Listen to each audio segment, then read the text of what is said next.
Well, also there was the scar. This is ridiculous. Well, yeah, we should talk about it as part of the thing, though. All right. Okay. Okay. Wise. You see? What did I say? All right, here we go.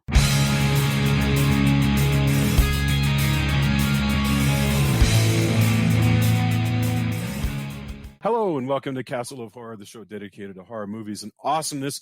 This week, we have a very special episode as we hurtle towards our 300th episode. This time, we're going to be teaming up with one of my favorite horror podcasts to talk about what has to be one of the most beloved horror remakes ever. This is episode 298, and our topic is Invasion of the Body Snatchers from 1978. Bear in mind, if you haven't seen today's movie, we're going to be talking about it from the perspective of horror fans who have seen it. So warning, spoilers ahead. We have a very big panel to discuss a big movie because there are 4 of us. There are 3 of the monster movie happy hour people who are joining us. So let's do this really quickly with utmost efficiency that I will model through the entire recording. I'm JasonHenderson. I'm your host. I'm a writer, young Captain Nemo. You can find me online. With me from Austin, Mr. Tony Salvaggio of Rooster Teeth and the bands Deserts of Mars and Rise from Fire. Say hello, Tony. Howdy. Howdy. Also in Austin, writer of the long-running underground comic series Halloween Man, Mr. Drew Edwards. Say hello. I have a scar on the back of my neck. Does that mean I am a plot person or I'm not a plot person? Well, I thought that it would mean that you were, but in the bookstore, it means that you're not. Also in Denver, wit and wisdom from attorney Julia Guzman of Guzman Immigration of Denver. Say hello, Julia. Hello, and welcome to our guest. I'm so excited. I'm super excited. Yeah, absolutely. And joining us from their dank underground lair, the denizens of the monster movie happy hour. They're armed with alcohol as we speak. Illustrator, historian, and monster kid David Geister. Say hello. Hello. Hello. Monster movie aficionado, historian, and cocktail alchemist Scott Chesebrough. Say hello. Hello. That was relatively stuffy, but I'm relatively stuffy. Cocktail alchemist. I think your friends recommended something like cocktail snob. I think that was literally. Yeah, snob. That's a good application. So I'll have to ask you after this whether, because we're going to ask you a little bit of how your show is done, and you can tell us whether you've invented a cocktail just for this movie. And finally, historian, farm mama. I don't know what that means. And horror enthusiast Mary Challman. Hello. Hello, thank you for having us. Someday I'll Thank explain you. what farm mama means. Yeah. Well, let's actually do that. Julia, you were going to ask. I'm asking for you, but go ahead. Why don't you ask our guest to explain farm mama-ness and. Well, I have not had the pleasure of being an avid listener of your podcast. So I would like to know what you guys are all about and what you talk about, what your deal is, why you are together the way you are. Ooh. So yeah. I think we should let Dave speak, since Dave was really the progenitor of the idea for doing the podcast. Wow. Okay. I didn't know that, but I guess I am. We Scott and I for years have been getting together and watching horror movies, and we of course have cocktails. And then Mary Challman came into our lives. We all worked for the Minnesota Historical Society at one time or another, to one degree or another, and so we all knew each other professionally in that regard. But Mary came along, and we all sort of fell in love with her. And it turns out she loves horror movies and cocktails, so we wrapped her into the fold. And we gradually, just kind of as a joke, started calling ourselves, the Monster Movie Happy Hour. And then at a convention in September of this last year, or August, we were at Gettysburg, Pennsylvania, and we met Joe Bob Briggs and Darcy the Mail Girl, and we were wearing our shirts that we made just for the fun of it. And everybody we bumped into said, "Oh, so do you have a podcast?" And we thought, "Oh, crap, I guess we have to do a podcast now." Yes. Is that kidding? Is that accurate? That's awesome. I love that. That's more or less true. Yes. Well, and Okay. Scott's going to fact check, That's right. Yeah. No, exactly. No. Scott keeps reminding me that we're doing it purely for fun. So as soon as it looks as though we're overloaded with responsibilities, we need to back off, because the whole point of it is really just, it's an extension of what we would do socially. And that's really the truth of it. And what is a farm mama? I have to know. Great question. I feel like I should make a cocktail called the Farm Mama.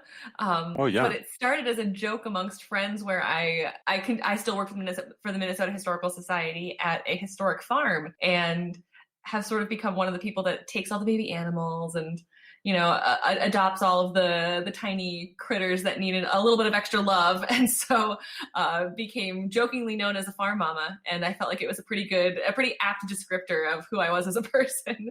Very cool. And Nice. that's what I was doing this past week, was bottle feeding a baby lamb named Norman. Oh my gosh. That's so but cute. the lamb Norman showed up in a video that we shot the other day, so he's there. He's famous now.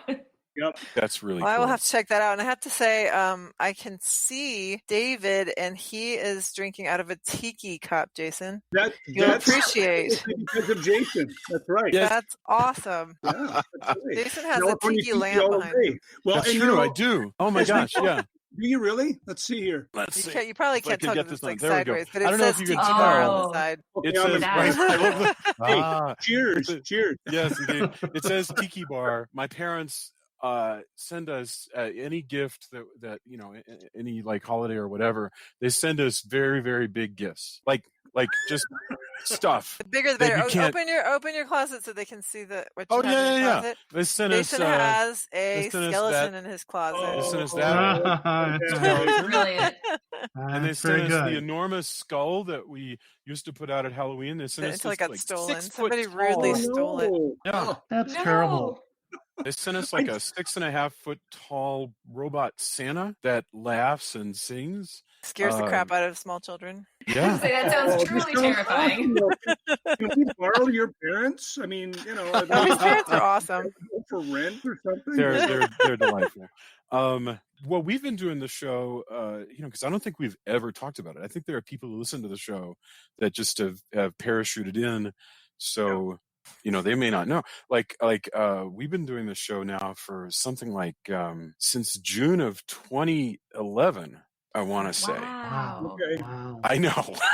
Almost 10 years. Well, I I've know. been listening to it for a long time. Admittedly, I came in about halfway through, but then I went back and started listening at the beginning. So there are very few episodes of your show that I've missed.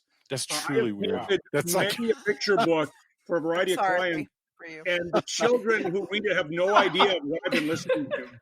that's well that's really fun, and it's been an important part of our lives. I mean, Tony and Drew were really just good friends of ours, and we live in Denver now, and so when we started doing the show, I remember asking like Tony and Drew, like, hey, are you guys interested in doing something like this? And Drew, I mean, did you, or Tony, I'm just curious, like, this is now like a part of your Sunday night, like church almost. It must be weird to like have this. I mean, it's just hanging out with friends. Yeah. Yeah. That's our impetus as well. As we've been good friends. I met Jason, I guess it was 98. 99, 98, Mhm.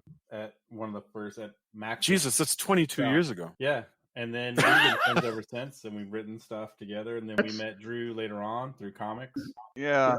Um, I think I met Jason at a book signing in Dallas. Oh man, so yeah, like it was at Lone Star Comics in Dallas, and I remember pulling in to go to the lot, go to the store, and a kid hit and totaled my car. Right as I was parking, and I had to wait for my then ex-wife, my now ex-wife, but my then wife, to come pick me up. So I was there for probably, I think, 6 hours just talking to you. I'm actually surprised we're still friends, because you were probably like, who is this? No. I thought you were going to say that you were surprised you're still friends because you associated him with this traumatic experience getting your car totaled. Right.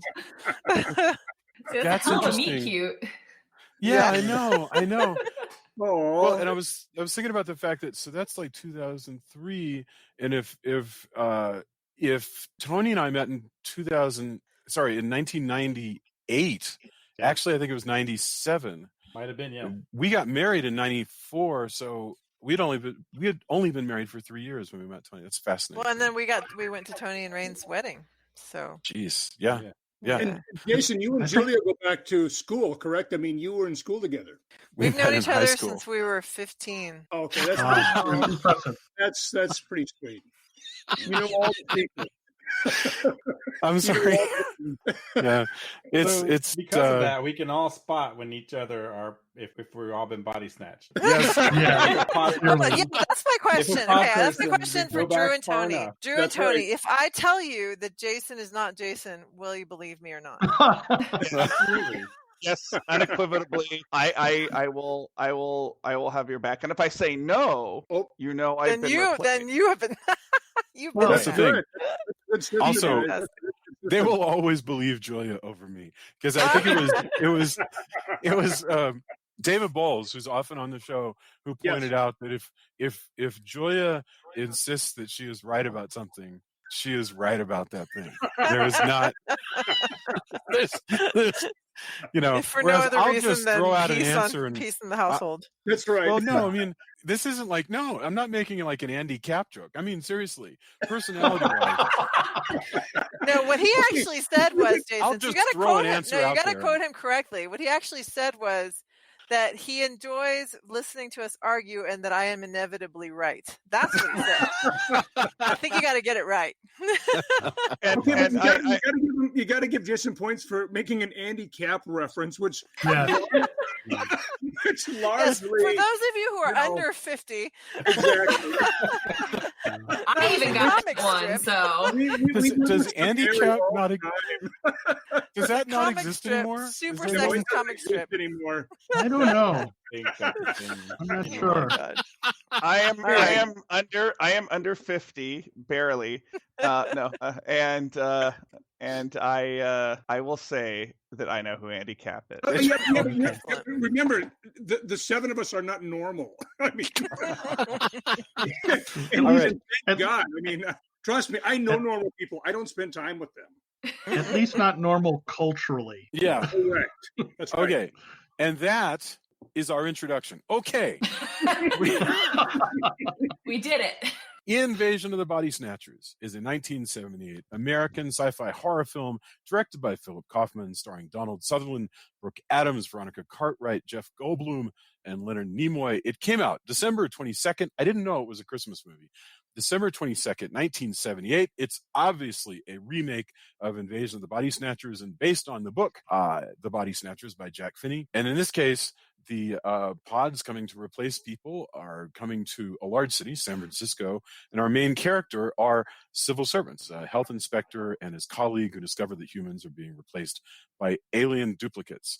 It was a huge hit. It was a cultural phenomenon. It is still a meme that I don't know how many people watch this movie still, but I know that everybody has seen the meme that gives away the ending. So I think it's going to be super fun to discuss. We've got 7 people. I want to get some opening thoughts, and I'm just going to go down the list, ping-ponging between our guests and the regulars, and then I'll just take it into the topics. So let's start with the guests. I'm going to pick on Mary first because you're the youngest among us, and I'm curious about have you watched this movie before, and is it a millennial mainstay? That's a great question. So I had seen the original Invasion of the Body Snatchers. I have my father was very choosy about what films, especially horror films, he brought into our lives at young ages. That was Not one of too them. choosy.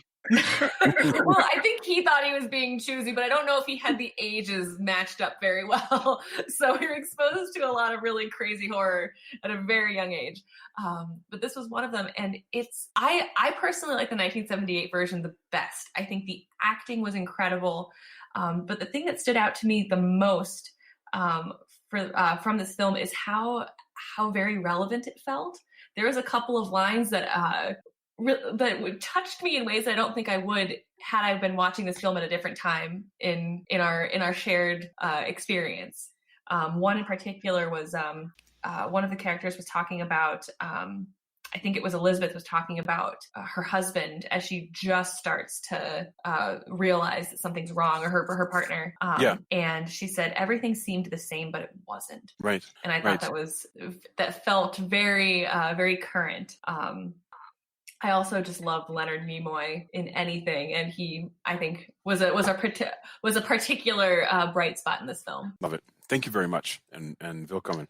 Mr. Tony, do you have some opening thoughts for us? Yeah, I hadn't seen this in a while. I first saw it at a decently young age on cable, and I don't remember. I think it was just not quite my bag at the time, because I was so it's sci-fi, and at that time, Star Wars or that kind of thing was like what I wanted to see in sci-fi. Sure. Also, it was rated R, so it was like one of these things of, are you too young to watch this or whatever? Was it rated R? No, it's PG actually. Wow, it seemed like it was. Is it really? For some reason, I remember it being an adult thing at the time. I understand where you're coming from. Anyway, whatever continue. age I was. And watching it this time, and I've seen it, since then, but watching it this time, I was really surprised that for the most part, we don't talk about it with the same kind of reverence that we do Dawn of the Dead, because Dawn of the Dead gets a lot of, and rightly so, gets a lot of play about, it's a capitalism and all the social parts of Dawn of the Dead that really work and really say a lot about society. Yeah, this says a lot. And moving it to San Francisco, as opposed to starting it in a rural or a smaller town, and then having that's going to push towards a big city, that very deliberate choice, and how that affects the paranoia aspect, as well as all the other parts, who the players are in society, and all of that stuff changes a lot. And it's really deliberate. It's really interesting. But I was really taken aback at how relevant it still is, how amazing the cast is, and how it's weird to me that we don't talk about this movie more. Yeah. All right. Yeah, it's fantastic. Thank you very, very much. Mr. David, what are your thoughts? Yeah. Well, plain and simple, this movie was like a time travel experience for me. I mean, when I think back on it, I must have been in probably 9th grade when it first came out. I didn't see it until a few years later, but it's a wonderful time capsule, looking at the colors and just the whole approach to even the way the movie was shot. Now, looking back on it, it's like almost like a historical document, in that sense. I love it. I absolutely love this. I love the original version, but I really think I prefer this one. And it partly comes down to Sutherland and his hair. I'm with you. Oh, yeah. I just absolutely love him in this movie. And I appreciate the cinematography and the sound design now in a way that I probably would have just taken for granted when I was younger. So it's a win-win for me anytime I watch this. So about every 3 or 4 years, it'll bing in the back of my head, it'll come up, and I've got to track it down. I finally just, when I knew we were going to do this, I went ahead and bought my own copy of it. So now it's mine, a physical copy. And so I can see myself watching it once a year. Oh, and Veronica Cartwright. I have always had and still have a crush on Veronica Cartwright, even though she's a little bit older than my wife. We have an understanding. Okay. Is she your hall pass? Yeah, pretty much. She's on the 5-person laminated card. She laminated. Thanks, Julie. Speaking of hall passes, knocks on Veronica Cartwright's door. Is she too international though? I don't know. That's a Friends reference for those of you who know Friends.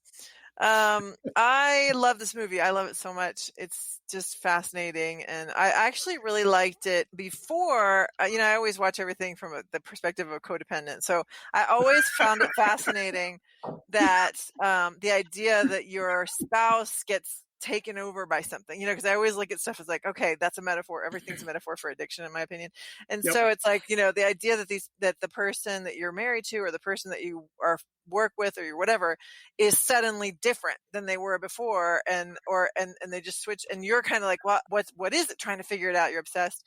But now, in this context of this COVID business, I'm watching it from the perspective of, oh my gosh, like everybody's suspecting, like, well, does that person have the illness? Is that person, are they okay to be around? So it was really interesting to me now watching it again. But I love the cast. I think it's really interesting. It's surprising to me that it's PG, even though I guess it's not really gory. But there's even a little bit of nudity. I mean, I don't know how it wouldn't be PG now. It was just PG for some reason then. There was no PG-13 at the time. Yeah, exactly. And so one of the big complaints, one of the big complaints I remember was that PG stuff was getting bloodier and bloodier because they didn't want to push those things over into R. Right. And so anyway, continue. Well, that's pretty much it. I love it. I'm excited that we're talking about it. Scott, what about you? Well, for me, one of the main things that I take away from this film is that almost from the very beginning to the end of it is the sense of feeling uncomfortable. The movie, I mean, nothing feels, and intentionally, nothing feels, there's not one scene that feels comfortable, aside from maybe like very early in the film where they're setting up Elizabeth, the Driscolls, Elizabeth and her dentist husband, while he's not been turned into a pod person. You know, that's the only point in the film where you feel normal or don't feel ill at ease or something like that. And I think the that's first 90 seconds that Brooke Adams is on the screen. Yeah, that's right. Yeah. That's right. Yeah. And it's really effective. And you know, it's subtle, but a lot of times the coloring in the film, the lighting, I should say, and some of the angles at which it's shot, I think emphasizes that ill at ease sort of feeling as well. Very good, very good. Thank you, Drew. I left you for last by not deliberately. It's just how the cookie crumbles. How dare you? I know it. I know. So best for last. What do you prove that you're a pod person? Yes, indeed.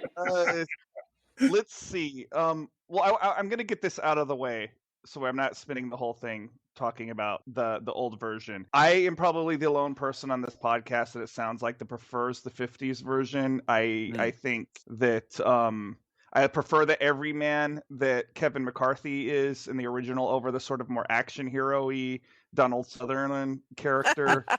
He would so love that you're calling him an action hero. He is. By comparison, he is. And I'll get into that when we're talking more about the movie. He is totally more of an action hero character. He's like busting out windows and lighting shit and fire. And good point. Yeah, falling down roofs. Yeah. I like the small town setting because that's, I guess you can take the boy out of Possum Kingdom, but you can't take the Possum Kingdom out of the boy. I just find that more scary and more relatable. This version to me is simultaneously not as scary, but it is also more mean-spirited, which I love about it. This is a very mean-spirited movie, and if you've listened to this podcast enough times, you know I love movies that have it in for the audience, and I that's what I do like about this. I do think this is a really good remake. So I even though I just kind of talk some shade towards it, this is a good movie. It's a really good movie, and I agree with everybody that it says it's kind of weird watching this in the context of the pandemic, especially since our heroes in this movie are civil servants that work for the Department of Health, and I find that very fascinating in this context. But oh, sorry, Drew. No. I'm going to wrap it up because I know we got a lot to cover, but this is a great movie. So I don't want anybody to mistake me saying that I think the 50s version is better for anything other than just a preference. As far as remakes go, this is one of the best remakes ever done. So, thank you very much. Go ahead. Well, Tony. I think to me, I kind of hitting up on what you were talking about. I think one of the big differences, and again, it's very deliberate. The original has definitely the invasion part is the main part. It's the main thrust of the feel of it. Whereas moving it to a big city becomes the paranoia of the kind of everyday other, as opposed to we're all being attacked. We're all in a small town.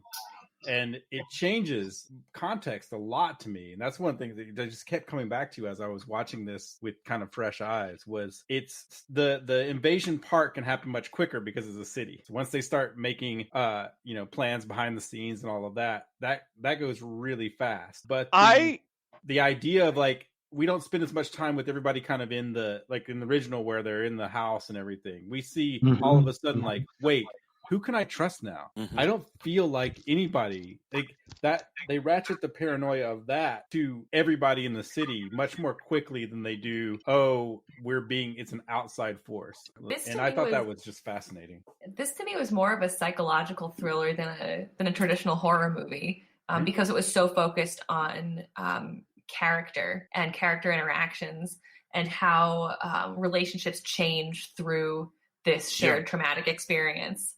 And these external forces that are encouraging people to distrust each other. And of course, results in a pretty abrupt and tragic end. But I thought it was particularly fascinating and, again, just very relatable with what's going on today. I want to talk about... There's two big topics I want to hit early on, and I'm not sure which to hit first because I want to talk about the weird relationships, and I think all the relationships are fascinating. But before we do that, I think I want to talk a little bit about the choice of San Francisco. Why? In my mind, the reason that San Francisco is chosen as the setting for this is, first of all, from what Tony said, it makes it much, much harder to deal with an alien invasion if it clamps down on a giant city. But to me, the reason to choose San Francisco is just the hippy dippy nature of San Francisco. Yep. Like all the craziness makes it hard for a person to tell like when people are actually going crazy. Yes. Yeah, I agree. I agree, Jason. Absolutely. And I don't know if that was actually the intention, but by God, that's the way it comes across. Yeah. Well, gosh, and San Francisco was pretty well in the news throughout the 70s as sort of a bastion of liberalism and hippie dippiness. So I feel like people that could potentially be a draw. I would say the flip side of that is, yes, it's a large metropolitan area and you expect a certain amount of weirdness, but it's disconcerting. It's disconcerting when you see people in business suits running down the street at high speed. It's disconcerting when people who otherwise would appear rational acting irrationally. And that's not something even in a large metropolitan city you would be blasé about. Right. Well, I think the business suit is key because you might be blasé about it if it was a homeless person who looks like disheveled. That's right.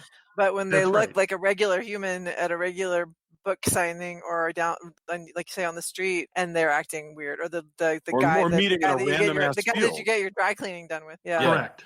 Yeah. Like the dentist wanders into this is one of the best moments in the whole thing when Brooke Adams is talking to her boyfriend about her boyfriend, where she's saying, good for her. Whatever, That's her work husband. That's her work husband. I have to pause to say that's a true millennial right there, because my children, Gen Z, are they're constantly telling me about how polyamory is just another thing, Mom, and you just got to get over this whole idea that that's weird. Proof that it's not that new either. People are doing it in 78. But we'll get into the relationships, but there's this great moment where she's explaining to her sexless lover that she followed her boyfriend around and he was just going weird places, and we get to follow her where he goes into like a field, and he meets some people and they're handing over plants, and it's just so weird. And Kaufman just gives us these great visions of people in suits and dressed differently from one another, wandering places they wouldn't normally be wandering. Yeah. And there's just that sense of something strange is going on around me, and I can't figure out what there's something strange in this neighborhood. Yeah. Right. There's yes, exactly. So I don't know. We'll get back to San Francisco, but let's talk about the relationships. Anybody can talk. I don't want to assign anybody to talk. My 30,000-foot view is this is the best sitcom that doesn't end well, because you've got a great cast. Holy crap! God, yeah. I mean, and you really get the impression, even though the script is a little unclear, but you get the impression that these people hang out and insult one another all the time. That like the poet and the snooty, weird glove wearing writer and the guy who works for the health department and his work wife who also works for the health department, and the hippy dippy person who's married to the poet who runs a mud bath. The mud bath place. Is that still a thing? I don't know. It can't time possibly capsules. It can't possibly be. No. Jeff Goldblum owns the mud bath, and he and his wife, who is Veronica Cartwright, and I love their relationship, and I love the relationship that Jeff Goldblum has with Leonard Nimoy, who is the writer that he thinks is, what's the word he keeps using? He's I forget what the word he uses, but he's always insulting his writing. He's like a self-help. He's a psychiatrist that writes like self-help books. Right. They're big hits. Everybody knows them. And their relationship is hilarious. But I want to say real quick about Jeff Goldblum that this is Jeff Goldblum. I love seeing movies where you see the actor before they become who they become, and so like whenever you see like Jack Nicholson before he's Jack Nicholson, this is Jeff Goldblum weird, but not Jeff Goldblum weird. I love their relationship. I love the acting. Jeff Goldblum in that character. Yeah.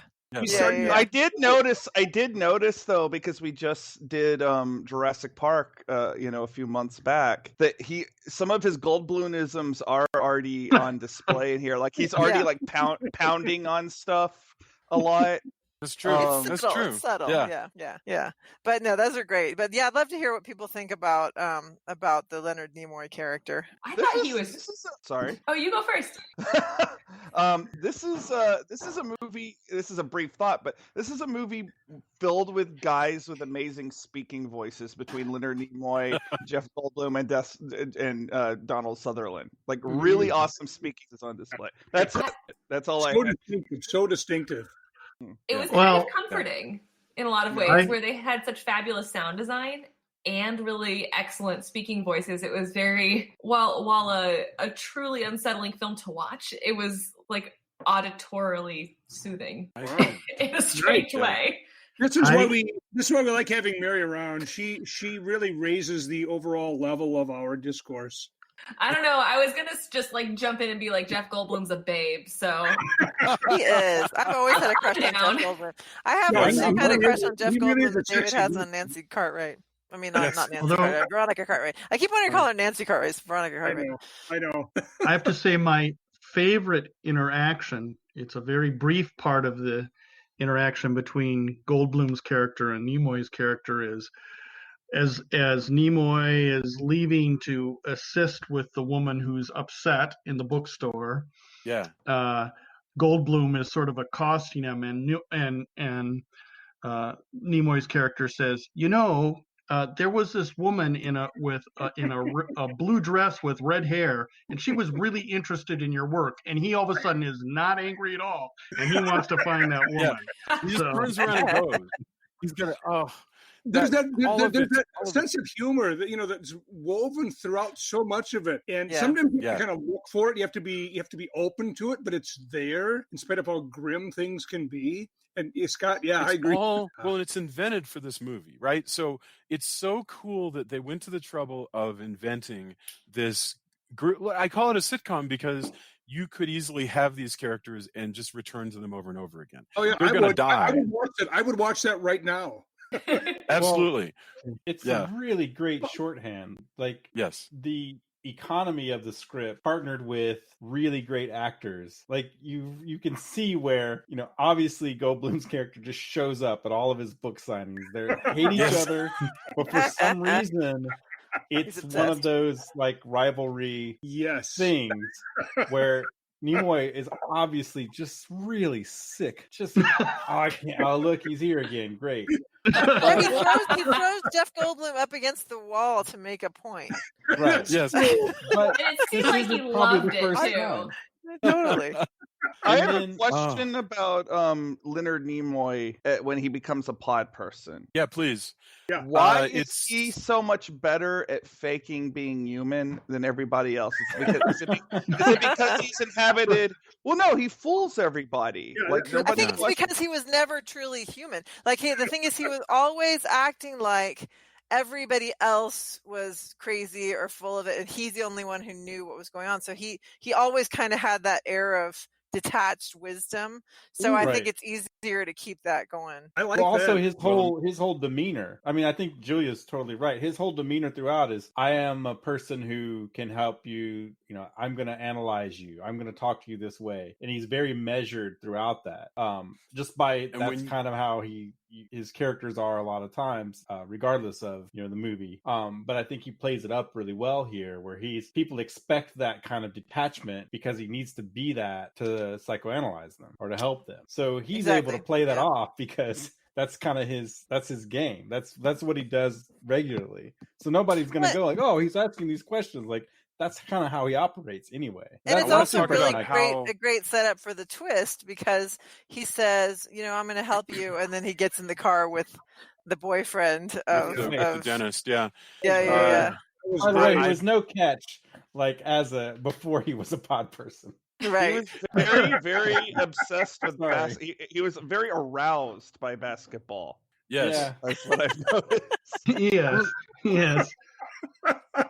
Hey, can I briefly just mention the scene? If I could turn it away from Leonard Nimoy, who I absolutely love, but for me, the scene that made me fall in love with this movie all over again, and it wasn't the scene with Veronica Cartwright, although that could easily have been, but it was actually the scene where Brooke Adams' character Elizabeth and our main character played by I was going to say Donald Sutherland.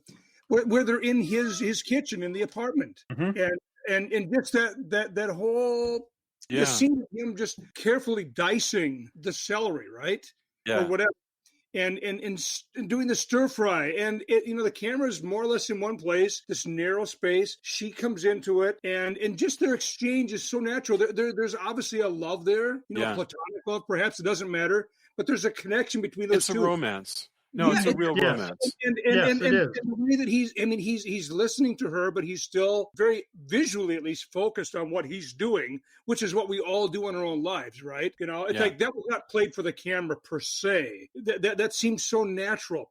And the way he skewers that whatever it is, piece of, the vegetable or whatever, and just pops it in her mouth and she chews it. It's like, oh, I don't know. Is it just me or I love that scene so much. And so for me, everything that comes after that is just filled with more dread, because there's such a sweetness in that moment. I agree, Dave. That was a scene that made me really invested in both of those characters. Okay, yeah. Not only just I loved the scene where they're cooking together. I feel like there's something exceptionally intimate about cooking with someone else.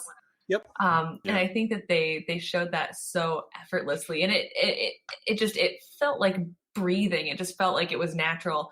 But my favorite bit was when they were eating. They were outside his apartment because he said it was a nice night. Let's eat outside. Right. Drinking wine, eating stir fry, and she's sort of talking about how her partner is acting strange, and he suggests to see Leonard Nimoy, and he's assuring her that he doesn't think that she's crazy. But he asks her to do this funny thing with her eyes where she can move her eyes really quickly. And that to me read as like they were all the actors off camera were hanging out, and she said I could do this cool thing, and they just sort of made it a part of the film. I totally think that's true. Yeah. It was lovely. There was some of the one of the I thought truly hilarious exchanges in dialogue there. And I had to write this down because basically he says, you need to meet with Kibner because basically he can help you decide. He can sort of weed out what the options are, right? You know where I'm going. I know what you're going to say, Dave. Yeah. So it's like, so your husband's not having an affair. He hasn't just become or turned gay or become gay or however he puts it, which I thought was kind of a hilarious, a glimpse at how somebody would have put that at the time. He doesn't have a social disease, and he's not become a Republican. That was awesome. Interesting political discussion, but I just thought that was hilarious. Yeah, all of that he's stuff. Obsessed with basketball. Yeah. Well, so many marriages torn apart. Yeah. Oh, seriously. Why when I was much younger, didn't immediately like this movie, because it falls into, at the beginning, it could be, I don't know, Kramer versus Kramer, or any kind of that drama from that time period. And there's a lot of like kind of they ended up on cable, and so they were all kind of put together in my mind as a kid. But there were any of these a ton of dramas that felt kind of similarly that were about at the time as a kid, adults doing adult things. I don't know why I would rather watch Star Wars. I would rather watch Battlestar Galactica. I would rather watch all these things. There's these movies that adults do adult things. I don't care about that. Yep. Right. And so watching it as an adult, having seen it several times, over the course of my life, but this time especially really paying attention to it, I was like, oh, okay. And I think that's one of, even the original kind of plays up the invasion part earlier on. Yeah. And also it's such a different time period. And I, watching as a kid, watching like giant Gila monster. It feels it feels in that, since it was black and white and of that era, I was more into that at the time than I was this. But you could make a drama with just these people and not have the sci-fi element, and it would have worked in that context. Sure. You're bringing up like the difference in the time period, and this is something I was thinking about, particularly when they have the Kevin McCarthy cameo. Oh my God! This could have just been, if they weren't set decades apart, this could have been just a sequel. In some ways, yes. Like this is the invasion. Sure. First they took this small town. Now they're going to take a city because, totally. It's like they're ramping things up a little bit, and I kind of like to think of it in that context because even though the stories are similar, the two groups of character, again, one character you have like small town concerns, and I always think that the original movie for all of its talk of being about communism or whatever, I always feel like it people are they're not getting that, and it's about the conformity of being in a small town.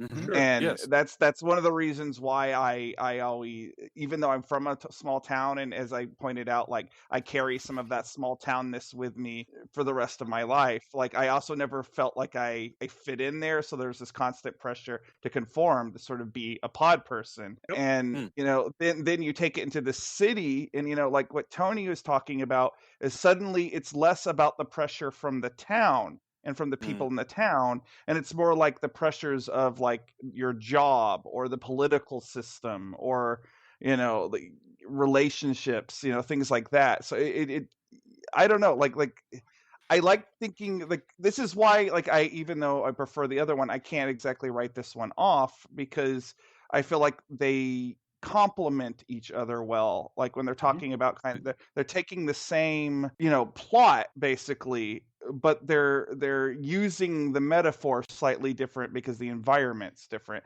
And I think you're going to think one is better than the other depending on, I think, where you're coming at it, or even like what kind of frame of mind you're in. Because like everybody has said, like watching this, in the context of like the COVID-19 crisis, really changes how you watch this. Or Tony brought up Dawn of the Dead. I imagine if I were to watch Dawn of the Dead tomorrow, I'd be watching that with that context. Wow. Yeah, I read a couple. I think that's a great point. Sorry, Mary, you were saying? Oh no, you go first. Well, I know I agree completely, and I grew up in a relatively small town too. And the first time I watched the original version of it, I felt like I was there. I mean, obviously it took place decades before my childhood, but it still felt very, very familiar. So I completely understand that feeling of being sort of the outsider in the small town. And I think there's plenty of room. I think we'd all agree there's plenty of room for both movies in this universe because they both work on similar and yet different levels, and they're both made by people who are really, I think, it's sort of at the top of their game. So you simply can't go wrong. They both have great casts, wonderful production values. You can interpret them differently based upon the time during which you watch them or the time, they were filmed. But yeah, I agree. So I have to say that like Drew, I have always loved the original one. But there was just something about watching the 78 version today at this point in time that for me, as I said before, was kind of a time machine. It allowed me to go back to the 70s and very fond memories of what it was like being a kid at gatherings in the 70s, with family and friends. It felt familiar to a degree, although keep in mind, I grew up in a small town. I did not grow up in San Francisco. So I really do. I love them both. And if you would ask me tomorrow, I could easily be persuaded to go one way or the other. In fact, I think I'm going to have to watch the earlier version. No, I think it can change from from like week to week. Seriously, my opinions about these movies will change from week to week. Yeah. Ms. Challman, you were going to say something. Yeah, just to touch on. Did I put you on the spot? No. I'm trying to like collect my thoughts. No, I think I've read a lot of articles recently that have sort of come out of our fellow genre enthusiasts that have been taking a look at different subgenres of horror and how that and reframing them in a different light because of COVID-19. There's been a lot of really interesting articles specifically about zombie movies, which is a little bit different than this one. And COVID-19, but I really wish people would talk about Invasion of the Body Snatchers and how our interpretation of it is, I think, is actively changing because of what we're all experiencing, especially with the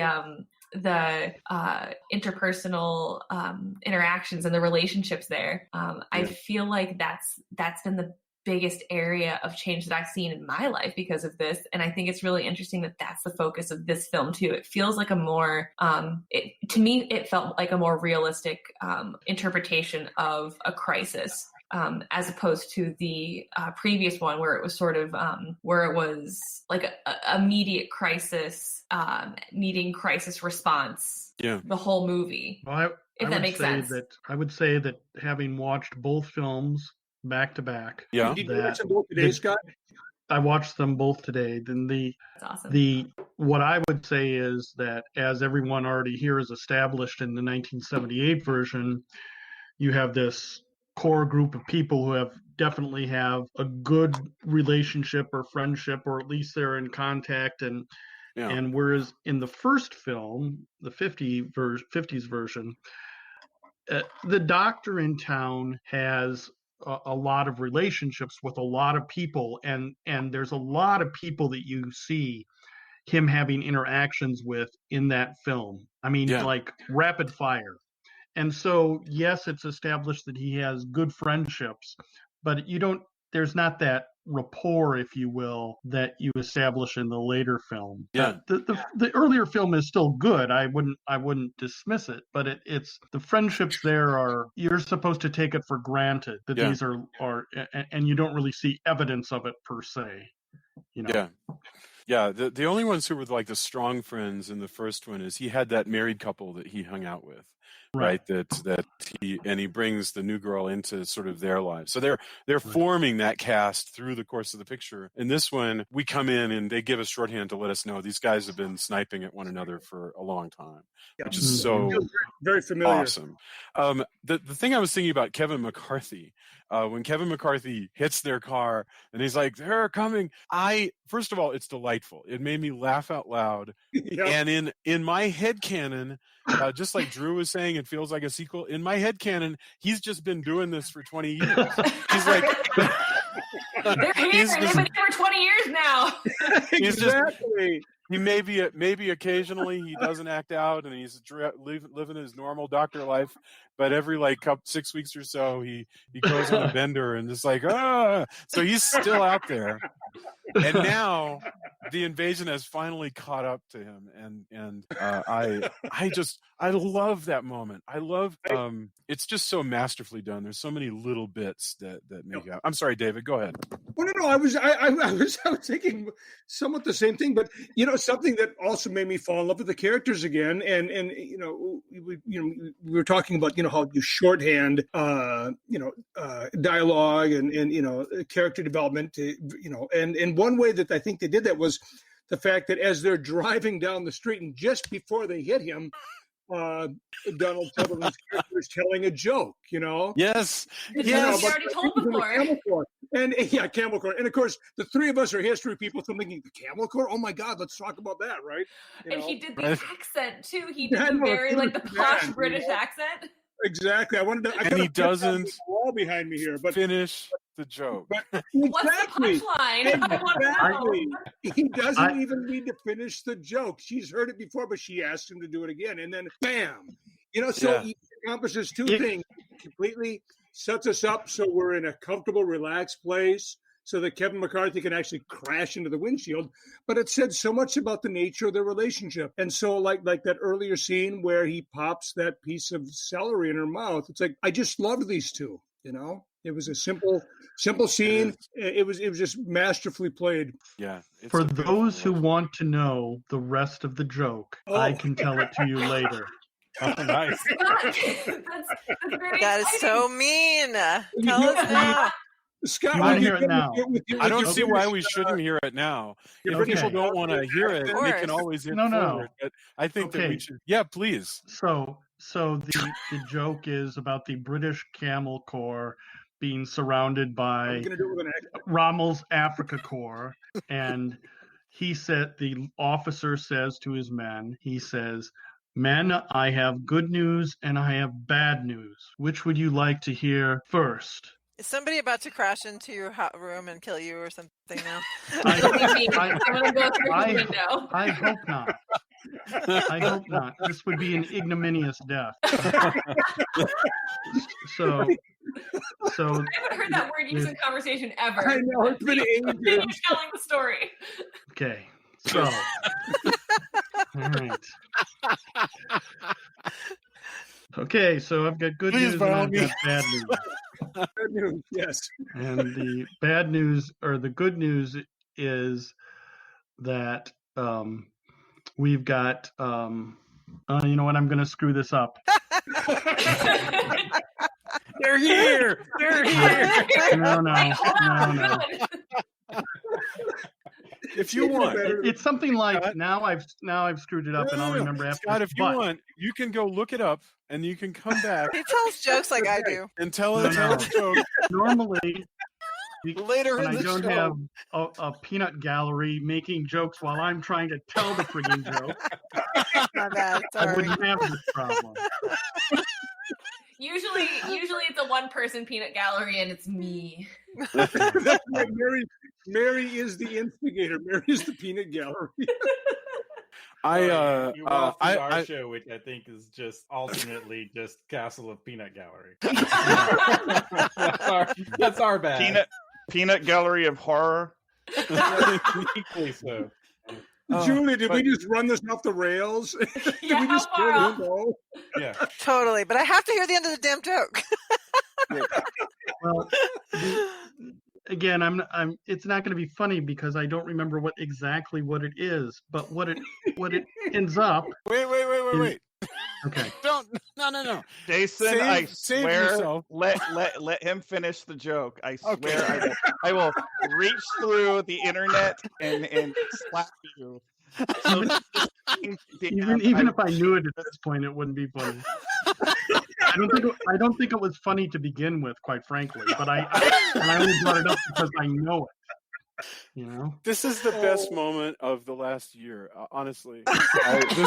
This is Wow. the That's been a discussion. bad year, apparently. The discussion. It hasn't really been one of the best, but I mean, this is such a delightful moment. This is the most meta conversation 7 human beings have ever had. Is the discussion of whether It's Whether waiting for one can Godot, but actually- it's waiting for the joke. Nice. Aces.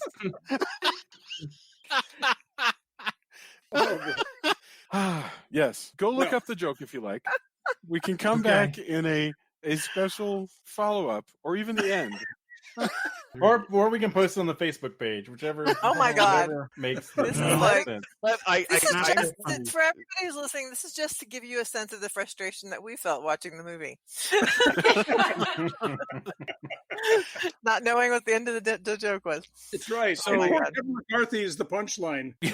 Yeah, exactly. Yeah. So among the cameos, you have Kevin McCarthy, who was the star of the 56. This is Julia putting us back on version. track, by the way. Mhm. So you understand. And he comes up and starts pounding on the windows and then immediately gets killed around the corner. And then we also have, what I love is the cameos are, I didn't even recognize Robert Duvall, which, by the way, I've often not recognized Robert Duvall in movies, but there's a Robert yes. Duvall cameo. Who was he? I did not recognize him at all. He Yeah. is the priest on the swing, the weird, creepy priest that's swinging Oh. in the park.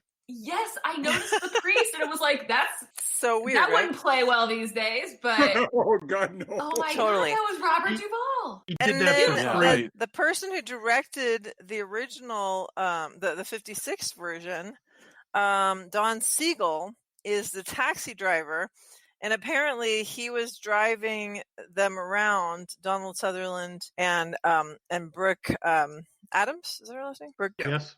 Mhm. Look at him. Yeah. He was driving them around, and he didn't have his glasses, so they were actually terrified for their lives. So the discomfort that they appear to be in is authentic, as is the discomfort that Veronica, the insanity that Veronica Cartwright feels at the end, because she wasn't told how it was going to actually end. So when No. Donald Sutherland points and screams, she's like, "What the hell?" So I'm sure seriously? That's brilliant. I had never Yeah. heard that. You know what? That perfectly mirrors her experience on Aliens. I was They going to didn't- say that. Like, what is this thing where directors are like, hey, so look, here's what we do to her. Do you guys have a sense that Alfred Hitchcock never let her know when she was a kid in the Birds that he never actually told her there were going to be birds in it? And then suddenly one day showed That's up. really funny. Why does this keep happening to me? Yeah, Well, first of all, this poor woman. he would do Yeah. something like that, but I didn't. I apologize because we did the Birds, but I did not realize that she was in the Birds. That is something I completely overlooked. And Jason, I've yeah, been in he love with her definitely. for a long time. That's amazing. Wow. And she's still with us, right? Veronica Cartwright? Yeah, she's like Yeah. 70 years old, maybe. Yeah. And then Brooke Adams is also in her 70s and is married to Tony Shalhoub. I had That's right. no That's so idea cool. Yeah, isn't until I that read cool? that like last night. Yeah. We met Alright. Tony Shalhoub in Austin one time Oh, did Yeah, you? No that's way, At that's Alamo. cool. at the Alamo Draft House. No, it was And at a as far party. as- It was at a party after the show. But he was at the Uh, Alamo Draft House. Very He did Was it a at the Q&A there. Alamo? This is Yeah, he a did a horrible Q&A. conversation. I'm sorry, but It doesn't matter. I'm pretty certain. I don't think that was the Alamo because I think So, it was. If David Bowles is listening, I'm right on this one too. I'm. Nice. The thing is, I think it was the Paramount, and I say that because there was a balcony, and the Alamo didn't have a balcony. Okay, the theater may have been wrong, but it was a theater, not a party. Anyway, Tony Shalhoub was there. Yeah. And Tony Shalhoub was not in Invasion of the Body Snatchers.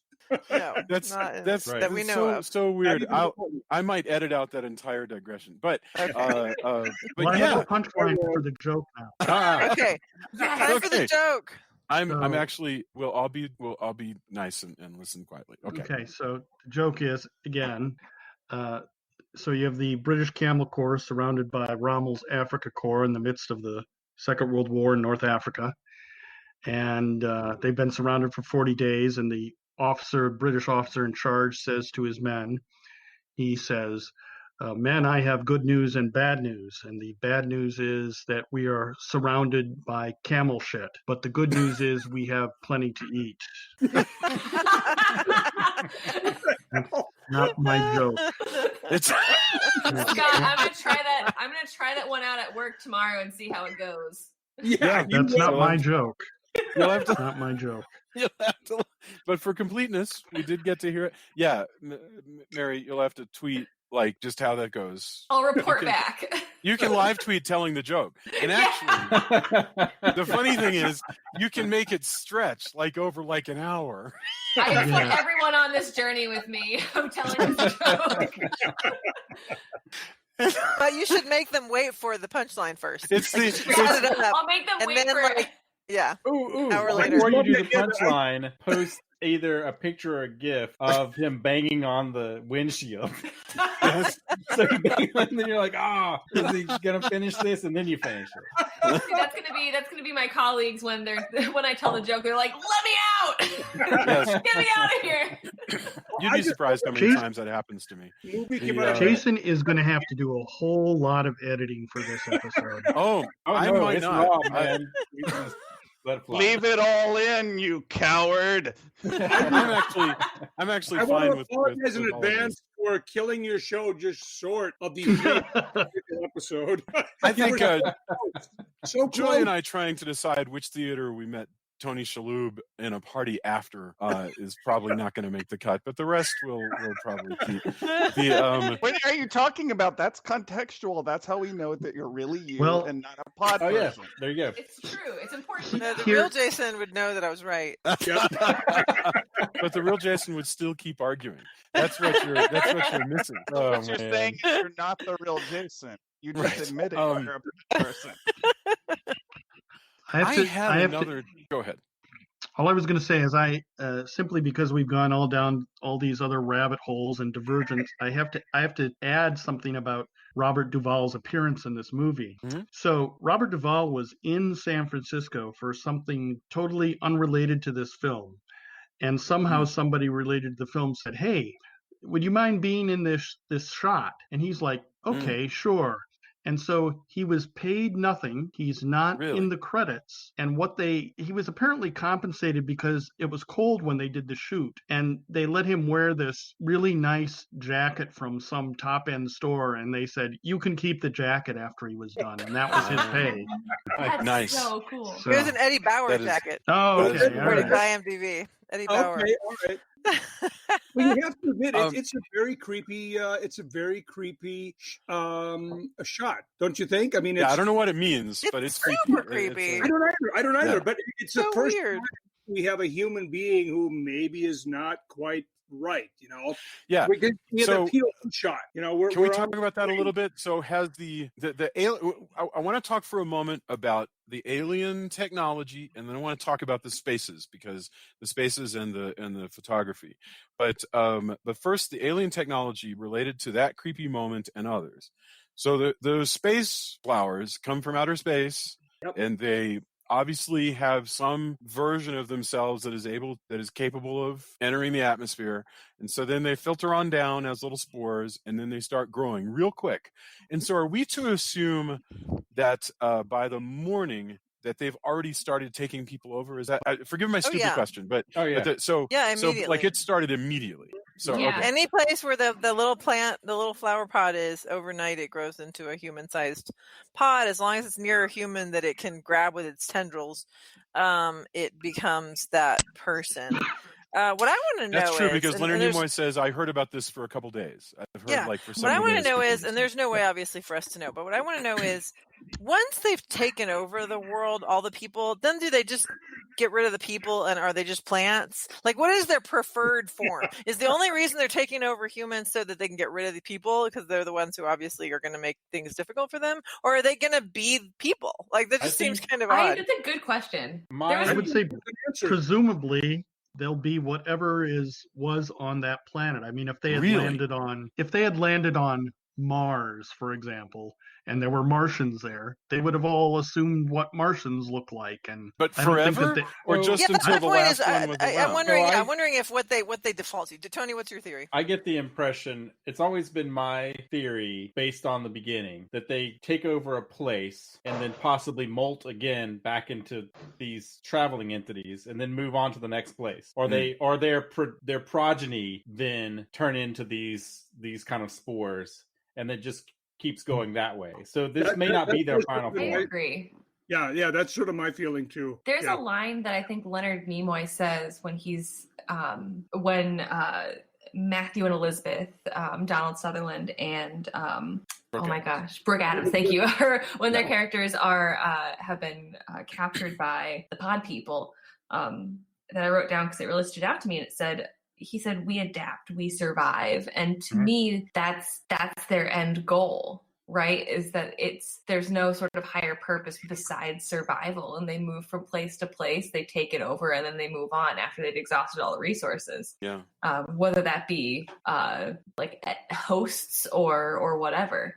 Strange. But they're not necessarily going to be humans, because there's the great special effect at the end with the homeless guy and the his dog. Yeah. It scared the crap out of me. The dog with the human face. That was terrifying. That is so amazing. It's so How do you get a dog to wear a plastic 1970s Halloween mask? That was so great. I also like the idea that their methodology isn't flawless. So does that creature wake up and go, Damn it! Are you for real? Are you for real? I'm a dog man. Come on, guys. We have to come up with a better system because I don't want to stay a freaking dog man. So here's what I took from that was that Donald Sutherland's character walks past those two people and then kicks the pod, and then the pod starts to bleed. So he's Donald Sutherland. To me, it seemed like Donald Sutherland's character was the one who sort of goofed it up, where he interrupted it mid molt, and then things went crosswise.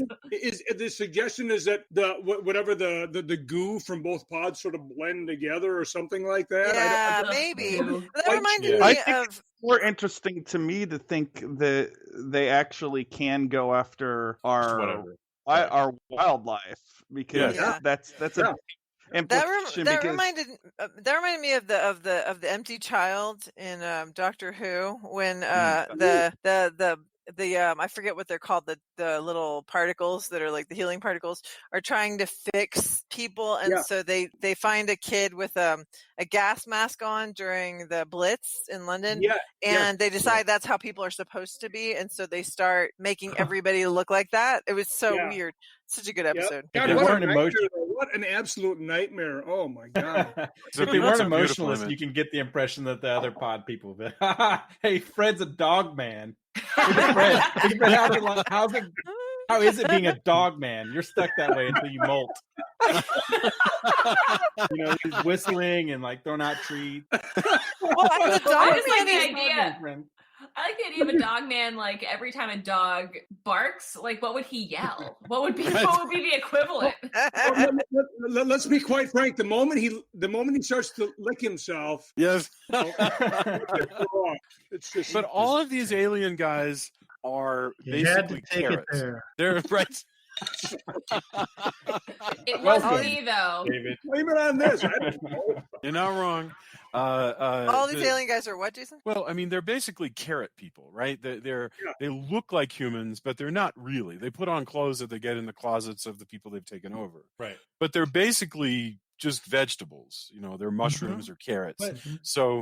I'm with Joya that the moment they know that everyone is dead, I kind of get the impression that they will immediately molt. Like, well, maybe not immediately. Who knows? I don't know how long. Okay. So that I want to know what everybody thinks. So I'm jumping way the heck to the end, but jump around. The end of the movie, only one of our heroes is left alive, and it's not looking pretty good for her. No. And as I said, this is a pretty mean-spirited movie in a lot of ways, and I mean that with the utmost compliment because I like cynical movies. But do you think, because Donald Sutherland has a line earlier on where he says, "You're not going to get away with this. There's going to be people that will fight you," and I agree with that. I think at some point there would be enough humans that would get hip to this that they would be like, let's bomb San Francisco or something crazy like that. But do you think that the pod people did take over the world, or do you think they got away with it? I think it's like Independence Day in that it's gonna or what's that other movie? They already killed Jeff Goldblum. Right. So. Right. So what's their good point. No, but I mean, in any of these films where the key lies in figuring out what their weakness is, because the thing is, we have really two aliens that we're dealing with in the pods. We have the version that takes over the humans, which is actually not that smart. Like, it doesn't recognize that other pod people are or whether other people are pod people or not. But then you have the version that's the tendrils that knows every time. Like, if you fall asleep, it doesn't matter how well you fooled the other people walking around. You don't fool the pods. The pods know that you haven't been cloned yet, and they will take you over. So there is no way. I don't know how Veronica Cartwright gets around, but without sleeping, I guess she never falls asleep, because as soon as you fall asleep near a plant, it's going to get you. So it would have to be that somebody somewhere figures out what the weakness is of these pods and how to kill all of them at once. So that's what happens in Independence Day. It's what happens in a couple different movies where, like, they're like a War of the Worlds. They're allergic to water. They're allergic to whatever. So once they figure that out, then they have a chance. But otherwise, they have no chance. Yeah. Wow. I mean, actually, it would be the flip. So people who are more rural are more likely to survive because there won't be as many active hosts and they're kind of spread out. But there's more plants. Right. So that as long as the One pod. of the reasons it's so effective in San Francisco is you have a core group of people passing the plants around. Yes. And really starting, and then they start the factories and such. Right. There's a factory making them, and that's as we move forward, that's what we're talking about. Sutherland being an action hero. Once he's gone through the night and they're trying not to sleep and attempting all of that, he finally finds the factory where they're producing more pods. So we can, again, it would be the flip of the original where you would possibly, as long as the creatures didn't fall around your farm, which they might, you probably have a better chance because there's not an active production cycle the way there is now. Once that's happening too, they're sending them out to everywhere. We should talk about that factory scene. Can I mention you can lift that factory sequence right out? I mean, so Elizabeth dies. Yeah. And he runs into the factory and has an action sequence. The movie's 2 hours long. By the way, one of Donald Sutherland does his own stunts in that, but one of the stuntmen actually got super injured by the fireball during that scene. Really? That's incredible. I didn't know that. That scene, that whole factory scene really reminded me of Jack Nicholson's Joker scene when he turns into the Joker when he is pushed into that. Yeah.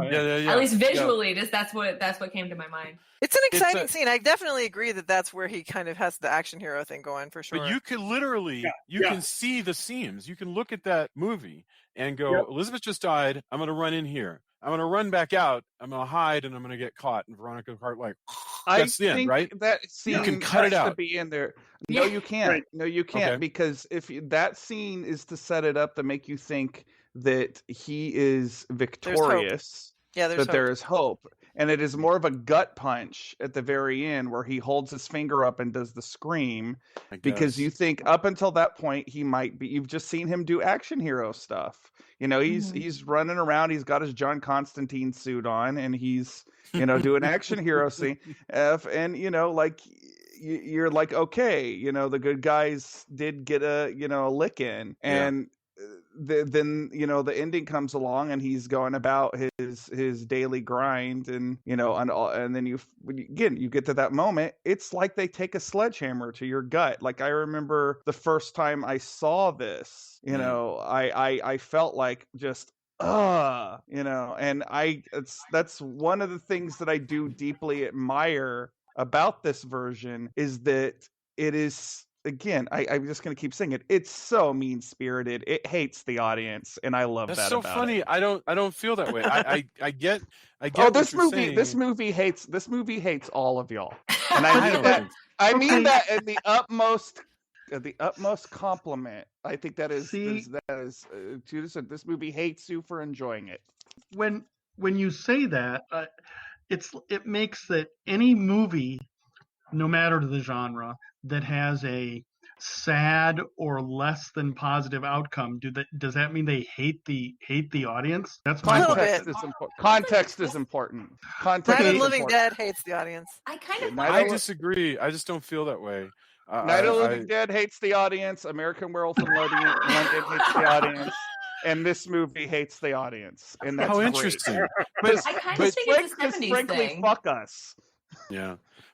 But see, I see the funny thing is, go ahead, please. No, all I was going to say is, while I enjoy both films, while I enjoy the 50s film and the 70s film, ultimately I see this one as much more realistic than the first one, because at the end of the first one, Kevin McCarthy's character has been taken to the psych ward in some hospital, and he tells them the story, and at the very last 5 minutes of the story, somebody comes, the truck driver, they bring in a truck driver, he was in an accident, the truck overturned, and all these weird plants with pods in it, and then they go, call the state police, and it's like, call the state police, yes. I'm like, okay, it's the 1950s, you can't have a nihilistic ending, so therefore it was like, it felt like it was tacked on. It was tacked on. Yeah, it was. Yeah, it was. I feel like the whole I feel like the concept of a twist ending or an unsatisfying ending was really explored in the 1970s specifically, though, because I feel like almost all of the horror movies that I have enjoyed the most that have come out of the 70s have had similar endings. Can we say Rosemary's Baby? Yeah. Rosemary's Baby, oh gosh, Let's Scare Jessica to Death, Burnt Offerings. There's so many that have that sort of like, oh God, they made it, but they didn't sort of end. I think again you're seeing the context of the culture. Yeah. Sure. The nihilism, and this isn't the 60s anymore. This isn't free love. This is where, there's a lot of that in the 70s, but again, we go back to horror as a mirror to allow us to contextualize our fears and our shortcomings and everything we're looking at and kind of abstract it. And I think that's what you're seeing again, is the reason that exists that way is because everybody's kind of waking up and going, oh man, they aren't going to end. If we don't do something, they aren't going to end that way. Absolutely. And I think that's real. I think you're correct. And but again, we're going to see some interesting horror come out of this era. That's for sure. Yeah, I think so. Yeah. I think that a lot of movies try to have a cynical ending. Few movies earn it as well as this one. I feel like the talking about the ending of the original, that was an ending that they added on because the studio insisted to it. And I think that movie would have been a lot better if it just ended with Kevin McCarthy freaking out on the highway, which was the original intended ending. Do you think audiences at the time could have handled it as well? Oh, I don't know. All I know is where my heart is. But sure. This Kiss Me Deadly really ends with the nuclear bomb blowing everybody up. Go ahead, Jason. Name one more. I'm having a hard time, but there's that one at least. There's got to be other downer endings. You were in the middle of saying something. I think that this movie, the way it operates, even though it does have a sense of fun about it. Again, you were just talking about the Dog Man and stuff like that. Like, it's not a completely joyless movie. It has a sense of humor, but there is this, again, sort of mean-spirited attitude about it. And I think because of the way it operates, the part where the woman, I'm blanking on the actress's name. Brooke Adams? Donald Sutherland hears what he thinks is bagpipes playing in a ship. Yes. And he goes to the a ship, great and moment. It's a great scene. Yeah, and it's sweeping, and it kind of gets you this oh, things might be okay. Yep. It has this sort of romanticism about it. And then he comes back and she's dead and everything is terrible. And also it turns out that the bagpipes were just some idiot pod person trying to figure out how the radio works. Isn't that beautiful?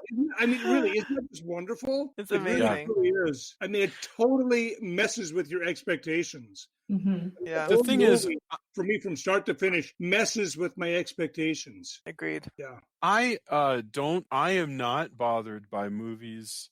Well, ask me tomorrow. I might tell you something different. But right now, I believe I mean this. I am not bothered by movies that have a cynical or downbeat ending because I'm so dissociated generally anyway that I tend to think of movies as within a frame. So it doesn't affect me personally. I even am aware when I am affected and go, oh, how interesting. I'm affected by that. So the negative ending also. What's that? You don't take it personally. I don't take it personally. It's the way it goes. Yeah, right. So when it's over, I don't feel betrayed by it all because it really works really well. Sure.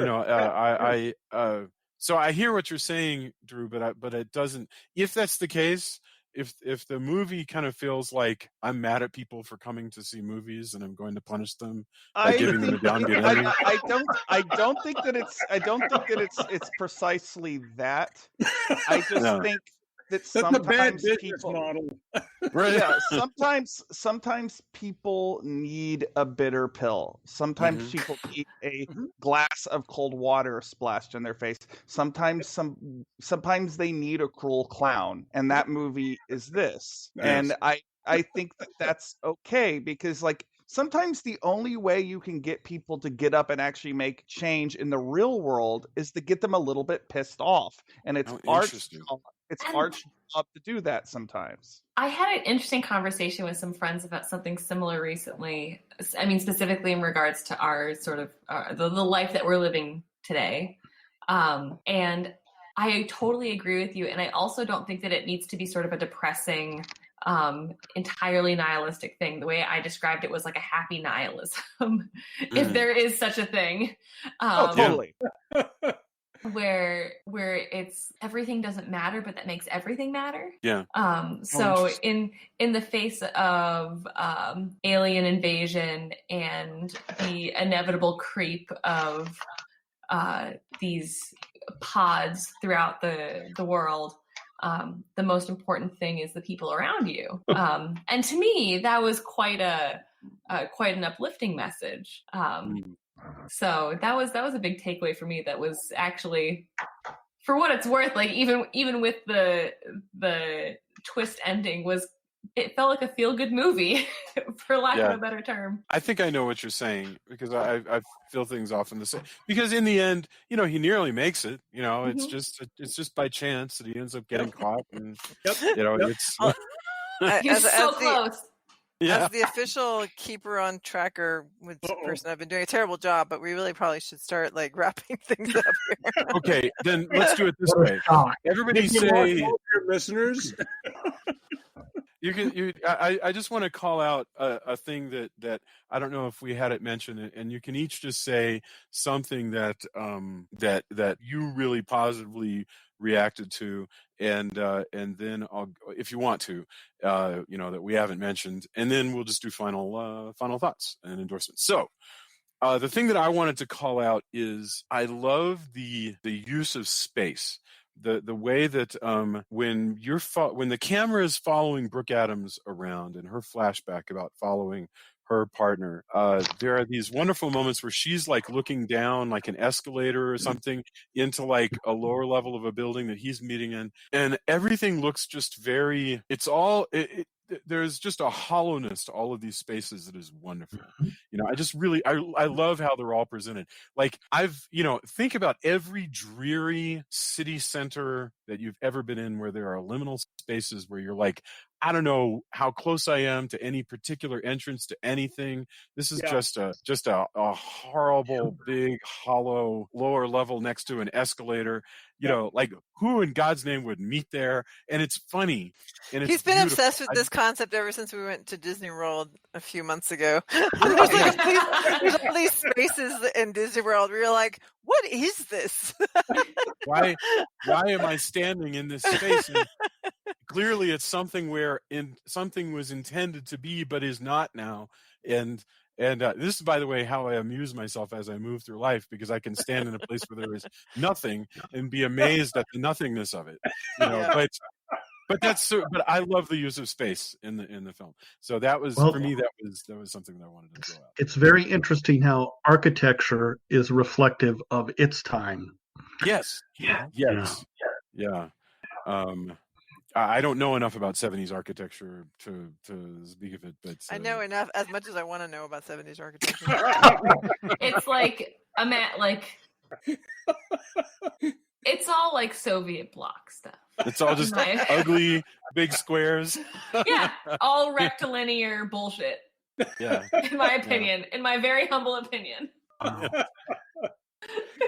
So, does anybody else have anything that we haven't hit that you'd like to call out? Could I just briefly mention the sound design?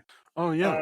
Yeah. Well, I just think it's remarkable. As much as I want to talk about, my weird fetishistic relationship with Veronica Cartwright. Wish I hadn't said that out loud. We've got to think before you speak, my friend. We've got to tweet her and attach her when we tweet this out and say, Veronica Cartwright, listen to this episode. Oh, we will, yeah, and she'll immediately. Please also tweet out Jeff Goldblum and tell him that I'm. Oh my gosh, I've already tweeted like 2 Jeff Goldblum daddy tweets in the past 24 hours. No, he Nice. is one sexy beast in this movie. I mean, I'm about as hetero as you can possibly get, and he's just he's glorious. But at any rate, sound design to me is just remarkable. And I was thinking about a couple of scenes. For instance, as we're heading into the laundry, presumably what we would think of as the Chinese laundry, there are these sounds that at first I thought were purely the sounds of machinery or there's some mechanical sound, but I began to realize that it definitely was arranged in such a way that it became musical. And there were other scenes where that was the case, and I thought this is absolutely masterful.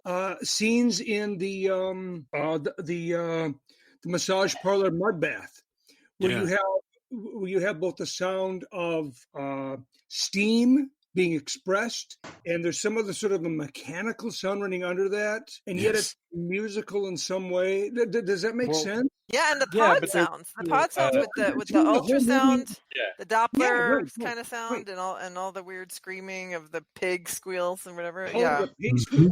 To me, it just I was just really struck by how well constructed as a piece of art the entire movie was from start to finish, in terms of very conscious decisions about where the camera was going to go, how it was going to move, how people would move within the frame, the chiaroscuro, the light and dark, that film noir feeling. And then this sound design that would sort of slip at least in my imagining, slip back and forth between being, musical soundtrack, musical cues, and literally ambient noise within the scene. And I just was totally sucked in. I couldn't distinguish one from the other. It was purely almost a fully realized experience, other than the fact that I wasn't actually there. Does that make sense? Am I just is this three tiki cocktails, starting to No, I'm with you. I think, and I listened to it, I was watching it last night through headphones. And there's a point also that's really great where you realize that the mechanical sounds like you're talking about, there's a point where you go, those are pod sounds. Like those are commonalities between the sounds the pods are making. Those are echoed throughout the city.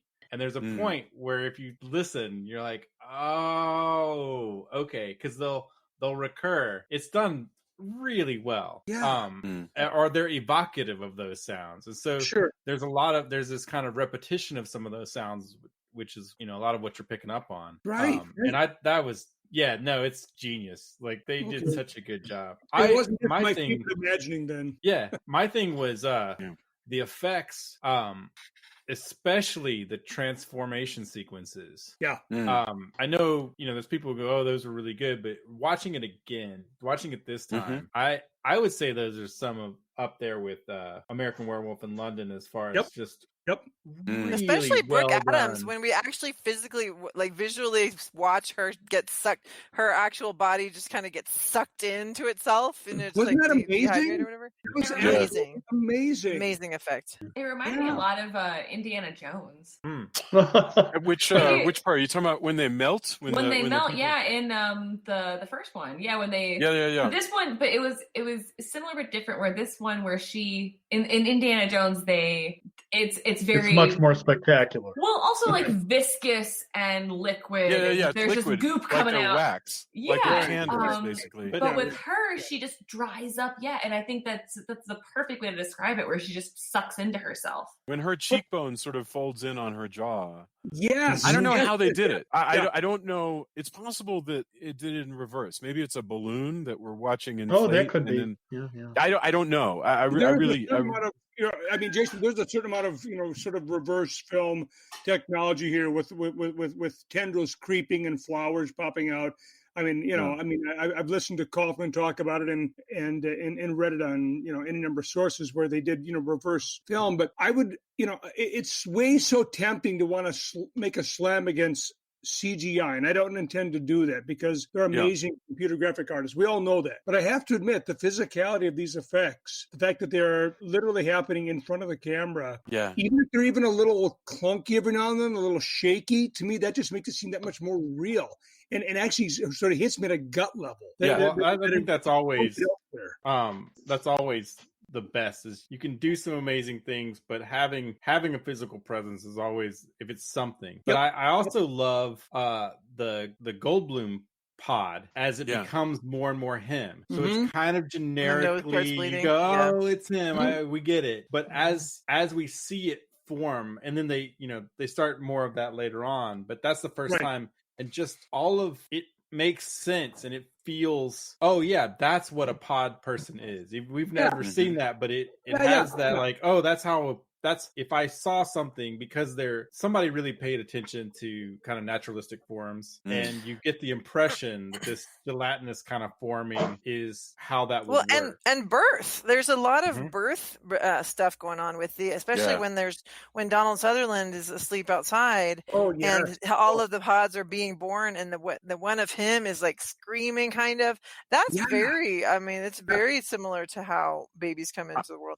I would love to hear. All that was fantastic. I would love to hear from the mime who's doing, unless it's a puppet, but the one who's doing the baby birthing stuff as he comes out, right? In the garden with the hands and everything, and that's really neat. I don't know if it's a puppet or a mime, but he's doing I honestly think it's probably more somebody in a suit with maybe a bit of puppetry added, but and once again, I don't mean to slam CGI artists. There's been some amazing work done, and it will continue to become even more impressive. But God, the physicality of that, it feels very there, right? It feels like you can touch it. Exactly. Yep. Yeah, it was beautiful and terrifying all at the same time. And when he cleaves in the face of a pod person, which by the way blew Stephen King's mind. We were reading something Julia was reading to me earlier. Stephen King wrote in one of his reminiscences in Dance Macabre, which is one of Drew's favorite books. It's a great book. Yeah, it is. Favorites. He was shocked that we got to see Donald Sutherland's garden instrument break this creature's skull in half. And now, admittedly, good thing he became a pod person, because can you imagine the sort of therapy you would have to go through? Doctor, I caved in my own face, only it was a space alien plant. He says this person's face breaks in with sickening ease like a rotted piece of fruit and lets out an explosion of the most realistic stage blood that I've ever seen in a color film. Yeah, it's when that moment gloppy. came, I winced, I clapped a hand over my mouth and wondered how in the hell the movie ever got its PG rating. Yes.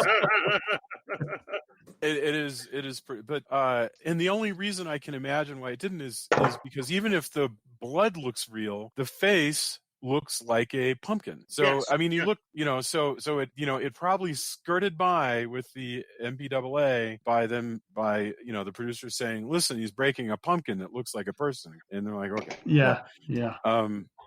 So yes, I thought it was absolutely. Is it wrong that I am now doing a mental inventory of every horror film, which is considerable, that I've ever seen, to try and decide what is the most realistic stage blood I've ever seen? We could go on that. That could be a whole show. We could celebrate the ones that are not realistic. Yes. Yeah. I actually really love the heightened stage blood of like Hammer horror, which always just looks like red tempera paint, basically. Basically, that's during my career as a butcher, I've seen a considerable amount of real blood, and I'm not saying that to sound sinister. I'm just saying practically. So and I've never really actually. It occurred to me I don't know why, but up until this moment, I'm like, is that the most realistic stage blood I've ever seen? It's pretty realistic. Is it? Stephen King is scary, but and definitely willing to be pedantic, right? But he's not a doctor or a butcher, so we don't have to take Stephen King at his word that he. He's not a doctor or a butcher. I don't know. I think he might disagree. Right. Stephen King, if you're hearing this, I love you. Don't. Oh God, me. Yes, sure. Don't but I mean, we the all? other thing is, blood has state, right? So, blood in what instance? Blood. At what point? At what oxygenation? Like it's so impossible to imagine. Like what the hell does realistic blood mean?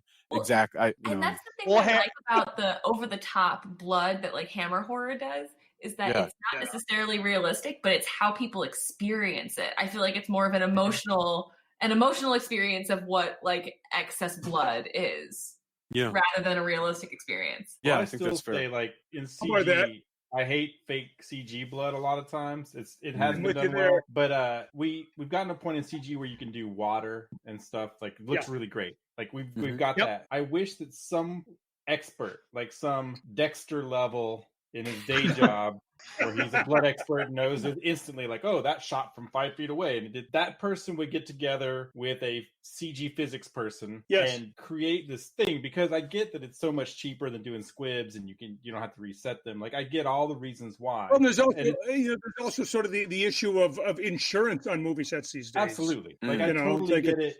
But when it's bad, it really takes me out. But we can do fluids and we can do all these cool sims. And I know this because I work with that all the time. That's my part of my job. But I really wish that we would take blood experts and CG experts and get them all together and go, okay, let's solve the problem of this really crappy looking CG blood. And God forbid we have better technology than high fructose corn syrup with red food coloring in it. Right. Well, I mean, that's done so well in there. Again, the physicality of it. But I know what can be done, and I realize how hard it is to actually get that. Are we seeing a lot of CG blood? Is that I did see it once. Man. Oh, yeah. I watched a recent movie that I don't want to call out because I like the movie generally, but I saw this person get shot. He gets shot, and so they have the exit wound. And it was clear that the exit wound was a CG animated exit wound. The blood was animated there on the person's jacket. And I was shocked. I was like, is that really cheaper than a squib? Is that No, it is. It is in a lot of cases. Also, again, like you're saying, insurance, as well as if a squib doesn't work right, you have to reset the whole costume. And there's a lot of reasons. I still wish that we would keep doing it. I see. Like as a fan, as a visual artist, as a person who watches tons of movies, but I can't fault somebody for this is what you have to do to make a movie, right? I just wish that the experts would all get together in a I guess now a socially distanced, very large conference room, a sort of online consortium of CG blood, if you will. But it's really tough because also what we're talking about. What you mentioned earlier is exactly it. The blood isn't how blood really works. It's how we, in the same way that a Taekwondo match is not a Shaw Brothers film. I'm thinking that might be a little risky though, because I'm seeing the blood forensic pathologist guy going, "Honey, come here." Right. I gotta test the theory. I mean, does this look real to you? No, I was thinking more like it's been 6 weeks. I think we need to change our situation here. Conversation as I started here. We went down another rabbit hole. There's things where like I don't want to watch. I mean, even innocuous things. To address right up front, will lava shark have to? Will you have very specific standards for the creation of blood on film? I hope so. We don't need blood, we don't need blood for everything gets burned up in lava shark. Now the char effects, I'm sure will Yeah, because it's fire. Exactly. The blood just kind of immediately burns up, so it's not water and smoke and that kind of stuff we've already solved. Like CG can do that really well. I'm not worried about that.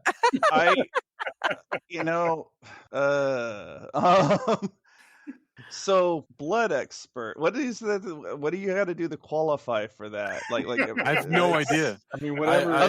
If you watch Dexter, apparently you have a lot of really fun toys that you're like shooting into, and I don't know. There was all kinds of spatter. That was one of the things I liked about that show was watching the forensic pathology stuff.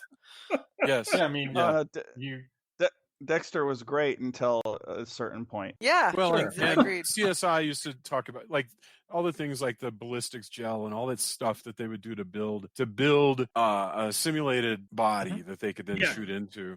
But blood realism is not something that those guys would be interested. I don't know. This is your homework. Go away and research this. We can't settle this. I don't recommend that people research blood spatter during their quarantine. Yeah. I already sound enough like a serial killer on this last episode. I don't think I'm going to put that on my chin, Jason. The Hey, you're movie gonna get on hates some you, sort of and the list blood here. is not realistic. That's right. That's the tagline, right? Yes. Nice. There you go.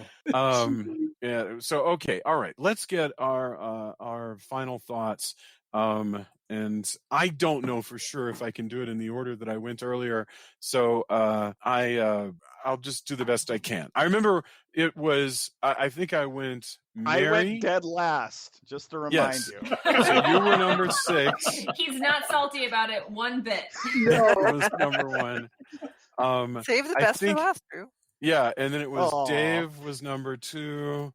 Then it was. It I doesn't think matter. it Just was go. Julia. Then So, It doesn't matter. Call out Let's- names, Mary, Jason. Mary, Okay. go. Mary. Okay, Final final thoughts. thoughts. Lest you remember, it was or not. It was Invasion of the Body Snatchers. Thank you. I had forgotten. This was, again, I feel like I say this with about every movie we watch, sort of as a monster movie happy hour crew, but also with our friends and compatriots around the horror genre. This was one that really I think will stick with me for a long time. I enjoyed it. I hope everyone goes and watches it. I think it's particularly interesting to my generation as something that inspires other bits of the genre, where if people have seen Stranger Things, they will be able to connect to this story in a lot of ways. And so I really enjoyed it. Love the acting, love the story, love the characters. And I'll definitely be watching it again, probably within the next year. Wonderful. Thank you very, very much. Mr. David. well, what can I say? Aside from my obvious love of Veronica Cartwright, this movie to me is. I'm sorry, Scott. It's true. My wife doesn't even know this yet. She does now. I really Yeah, everybody does now. sorry. I love this movie as sort of a time capsule in some ways, in terms of not merely the the look of the 1970s in terms of costuming and backgrounds and dialogue, but just in terms of a style of filmmaking. Mhm. It's masterfully done, and I'm having trouble thinking of a lot of movies that have come after that have been as well put together. Yeah. Does that make sense? Very So- much. So Very much. story aside, just purely as a visual and auditory experience, I think it's wonderful. And the story just kicks you right in the gut. So Yeah. highly, highly recommended it. There's a reason I come back to it every few years. Very good. Thank you very much. Tony, I don't know if you were next, but I'm gonna pick on you next. So your final thoughts on Invasion. I think this is a movie that gets better every time I watch it, and I'm able to contextualize more about it. I am surprised. This viewing, what really brought me, what I started thinking about was how we don't seem to talk about this film as much as maybe Exorcist or Dawn of the Dead or American Werewolf in London. And I know there's years, they're all over in years, but as importance in a look, a feel, the cinematography, the sound design, the horror, also because there's a real syndrome, Capgras syndrome. Hopefully I got that right. That where people think that their loved ones have been replaced. Yeah. And how horrifying that could be. That you could do a film where that's just what's taking place. And it's been done off and on before. And sometimes it leads to sci-fi elements, and sometimes it's just a really terrifying experience for everyone around. Bringing Leonard Nimoy's psychologist kind of character into this, he probably knows that syndrome and is like, oh, you're that's not really what's happening, it's really this. But just top-notch performances. Everybody's at the top of their game. I think this film, and I know it's really popular, but when I see, like, if I looked at a kind of a heat map of horror, I don't think we talk about this one as much. And I think that's a shame, because it's so well done, and it really hit me this time, especially. So Thank you. yeah, love the I idea of a really heat map of dig it. horror. Heat map of horror is going to be. I my know, new isn't that favorite. great? Isn't that wonderful? I love the imagery. Yeah. Yeah.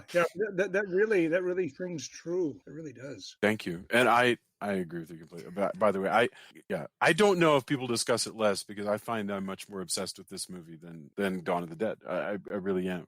I react to this a lot better than I do to anything in the zombie genre. Ms. Julia, loved it for being. I think you had Scott next, but Yeah, it doesn't matter.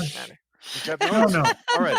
Okay. Here I said it didn't matter, and now I'm telling you did. All right then, Mr. Scott. Go ahead.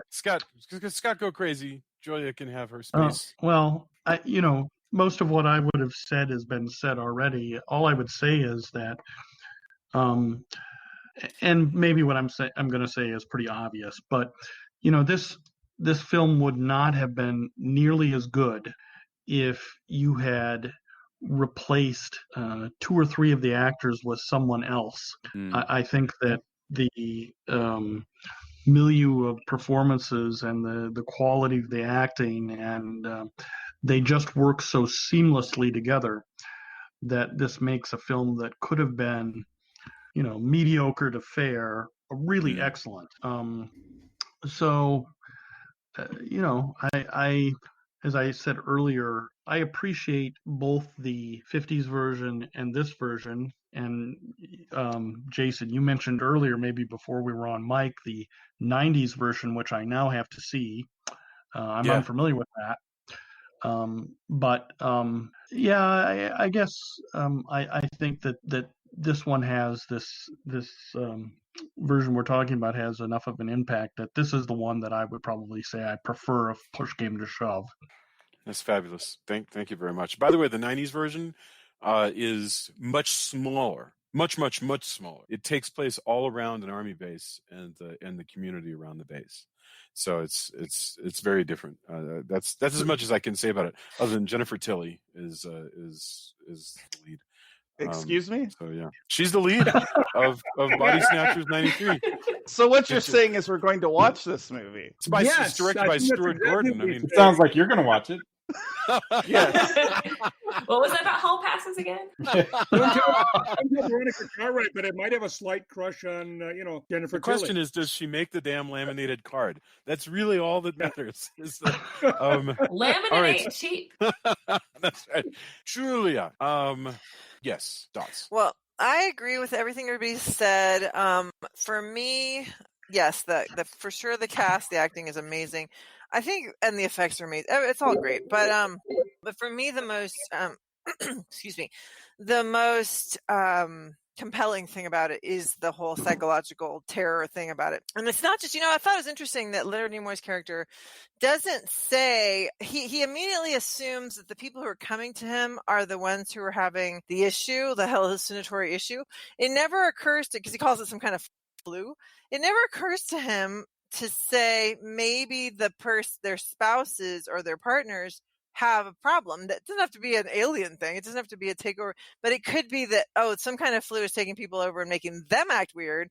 And the spouses who are coming to me are seeing that. I thought that was interesting because that's again, how I see it. It's like the idea that if you're with a person who suddenly starts acting really different, either because of substance abuse or maybe mental illness that has, suddenly, kicked in, or whatever the term would be for that, or anything where the person is like they've fallen in love with another person, whatever, they're suddenly acting very different and you are in this house with them, especially now. I'm thinking with this COVID again, the COVID-19, the idea that you're trapped in a house with somebody that is scary to you or different, acting different or whatever.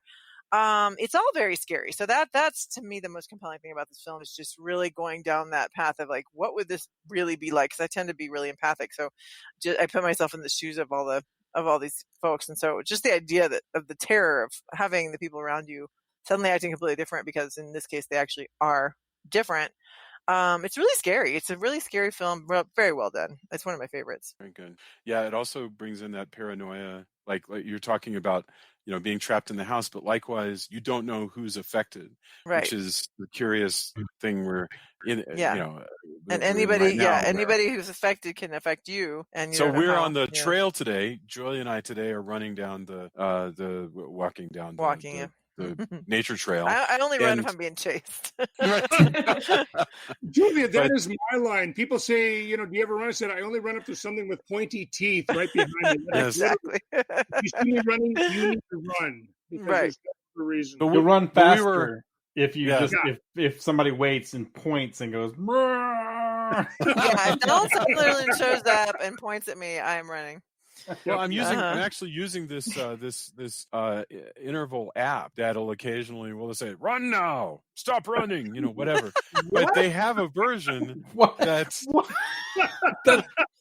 It's a walk run. Oh, app. I It love. screams These are the to parts. run. I know we digress and we have this, but I love these parts where Jason reveals something.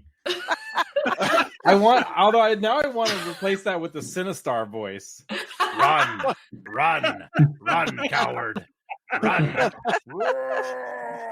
Like if you can replace it with Sinistar voice, that would be amazing because that's the scariest freaking video game voice growing up ever. Run, coward. I'm sure Rise Jason had a from your point though grave. about all this. What was your point? I'm sure it wasn't as good as anything Tony had to say, honestly. Yeah, But we were there's walking all on these the other trail. people. There's all these other people on the trail, and you don't know if they're sick. They don't know if you're sick.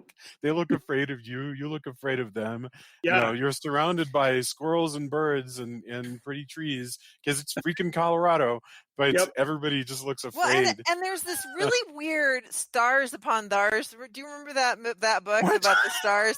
Do you remember Yes, the I do, Dr. of course. Seuss book about the idea that at first, and this is like a week and a half ago, 2 weeks ago, I It's the was the only Snitches, one I wearing believe. the snitches. Yes, I was the only one wearing a mask at the grocery store, so everybody was looking at me funny. Now everybody Yep. looks at the people without the masks funny, Yeah. and it's within Yeah. a Yeah, week and a half that all of a sudden, Yep. oh no, now we all have our stars on our bellies, so you're the freak. Yes. It's like That's virtue really- yeah. signaling. Oh What? man, you could. What? I'm sorry, Mary. What'd you say, Mary? Oh, I think a lot of it is, I mean, aside from just the practical health effects, a lot of it in our society is like virtue signaling, Yeah. where the people Yeah. who are wearing masks are shown to be trustworthy and the people aren't.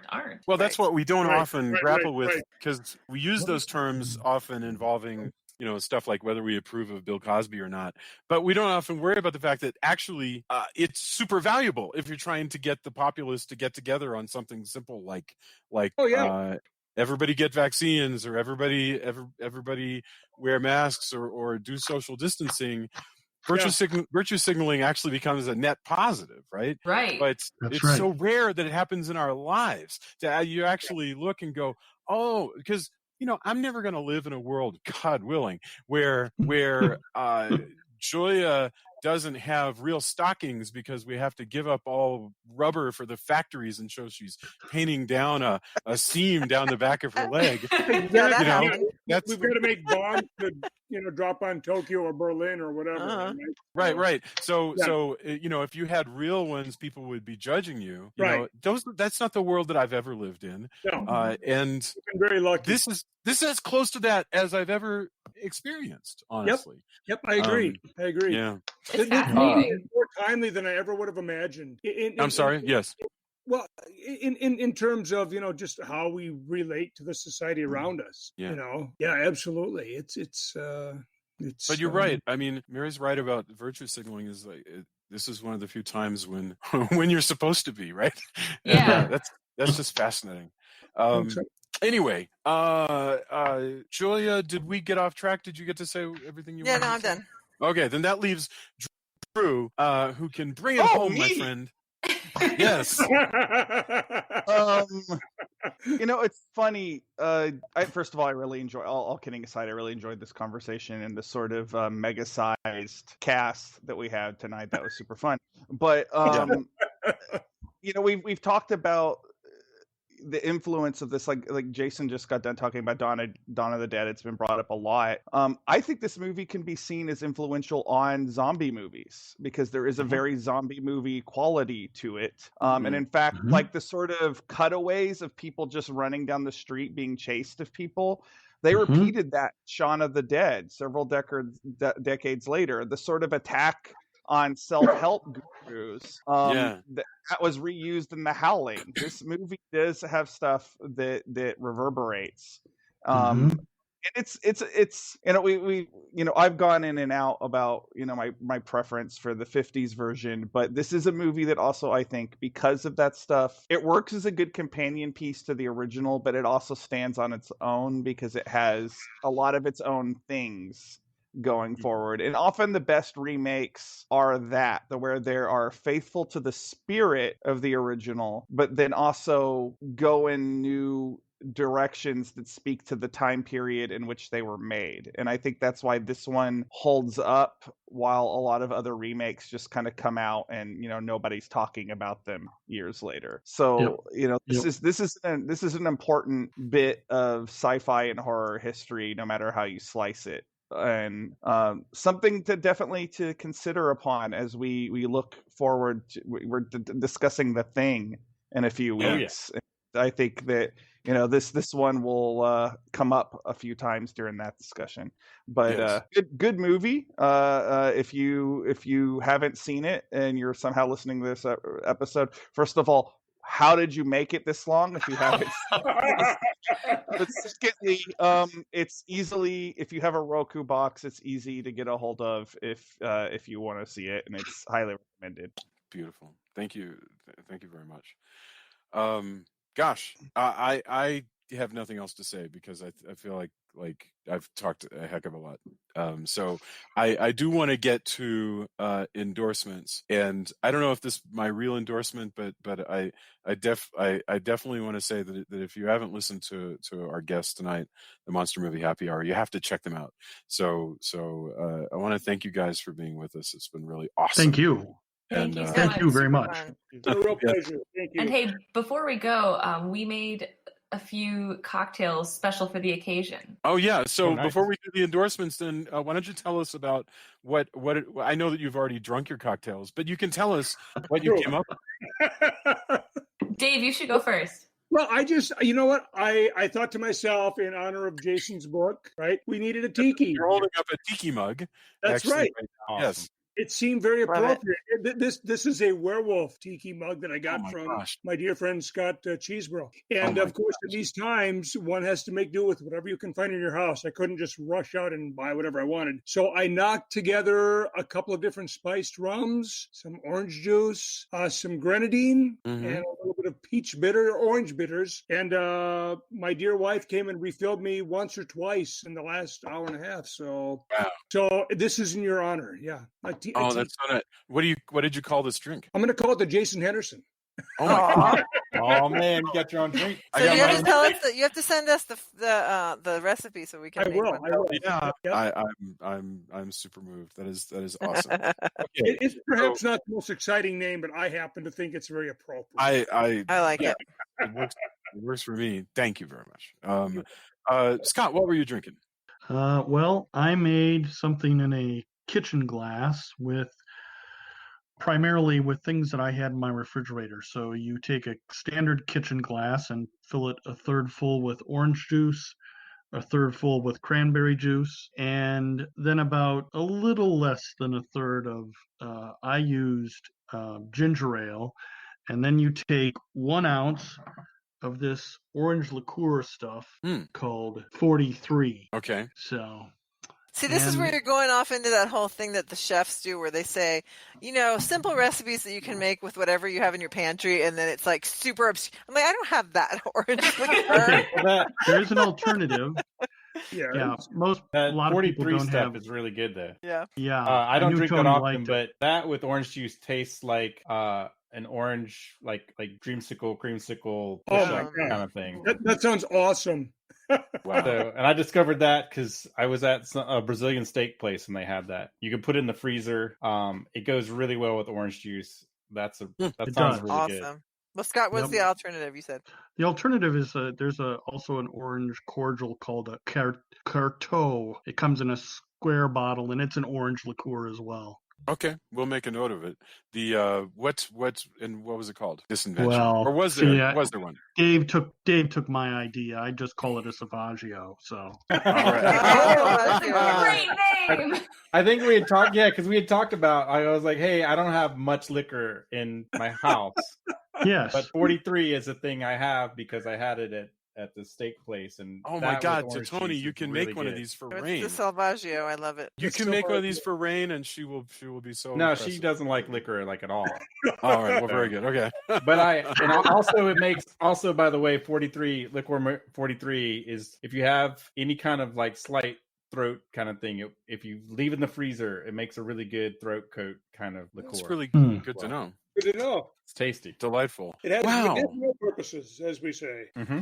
That's delightful. Mary, what were you drinking? So Drew, I don't know what liquor you like particularly. But I was inspired by the 1970s setting of this movie. So I was looking up 1970s like retro cocktail recipes, and I found one that is simple, has 2 ingredients, both of which I have in abundance in my house. Relative abundance.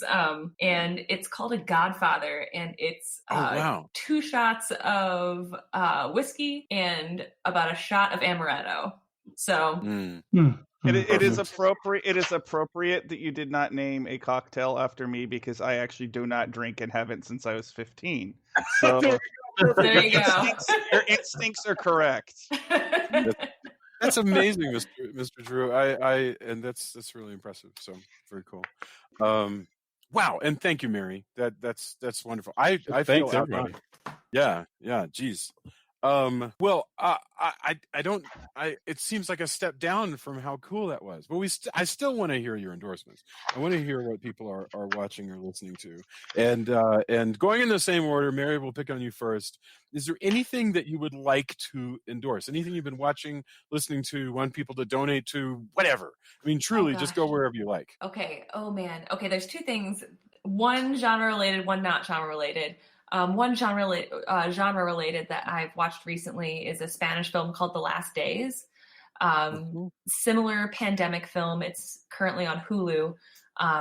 Again, a really lovely exploration of human resilience in extreme circumstances.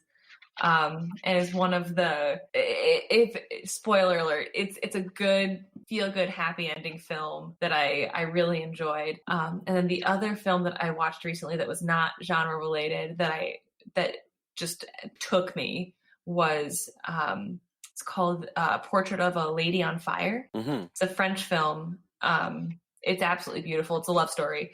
But has a lot of really incredible technical elements, one of which is the sound design, where the story is about an artist and her subject, and they fall in love. But the sound design really focuses on like the paintbrush on canvas and those sorts of very minimal bits of sound in a way that I found to be really lovely. So I highly recommend both of those things. And please let me know if you check them out. That sounds wonderful. Thank you. David, what about you? Very quickly, I've been reading a bit of Ramsey Campbell lately. I like every decade I come back and I hit Ramsey Campbell for a while. And the one thing I'm reminded of is just how ambiguous so much of his writing is. I love it. I mean, it's all horror related, and I find the experience to be at once frustrating and truly sublime, because I oftentimes have to reread a paragraph 2 or 3 times.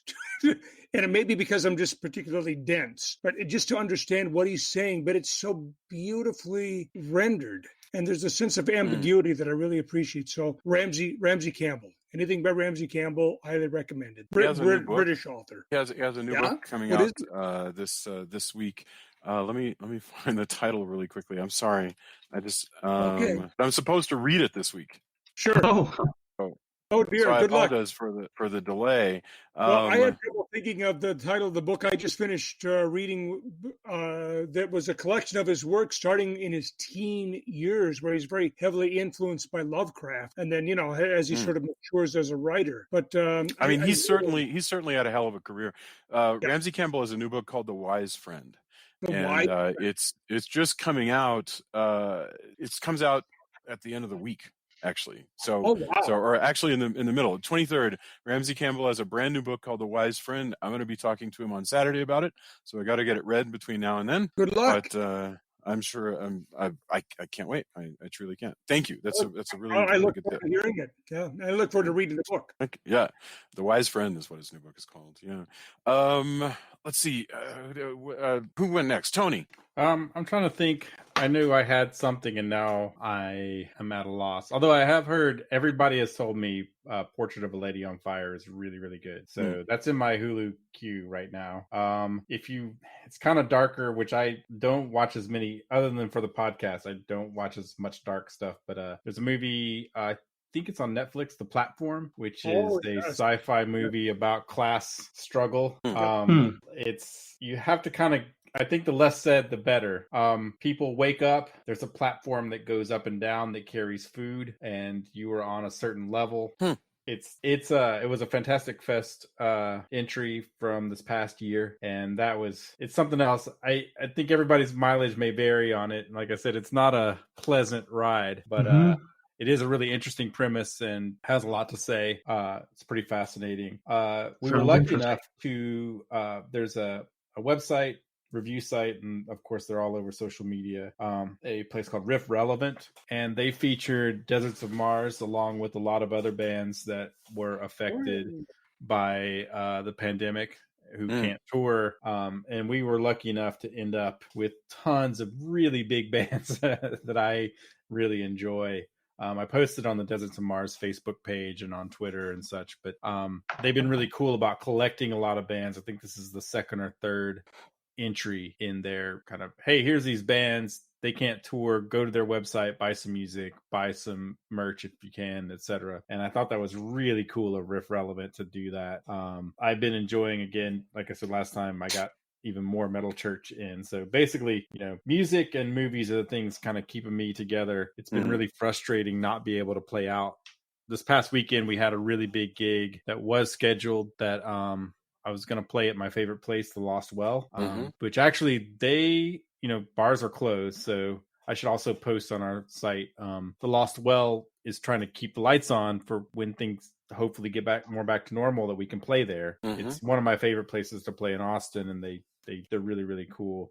They're selling merch, and you can also just buy gift certificates that go directly to them to try to pay their employees as well as keep the lights on. So that's really cool. But we were just supposed to play this past weekend.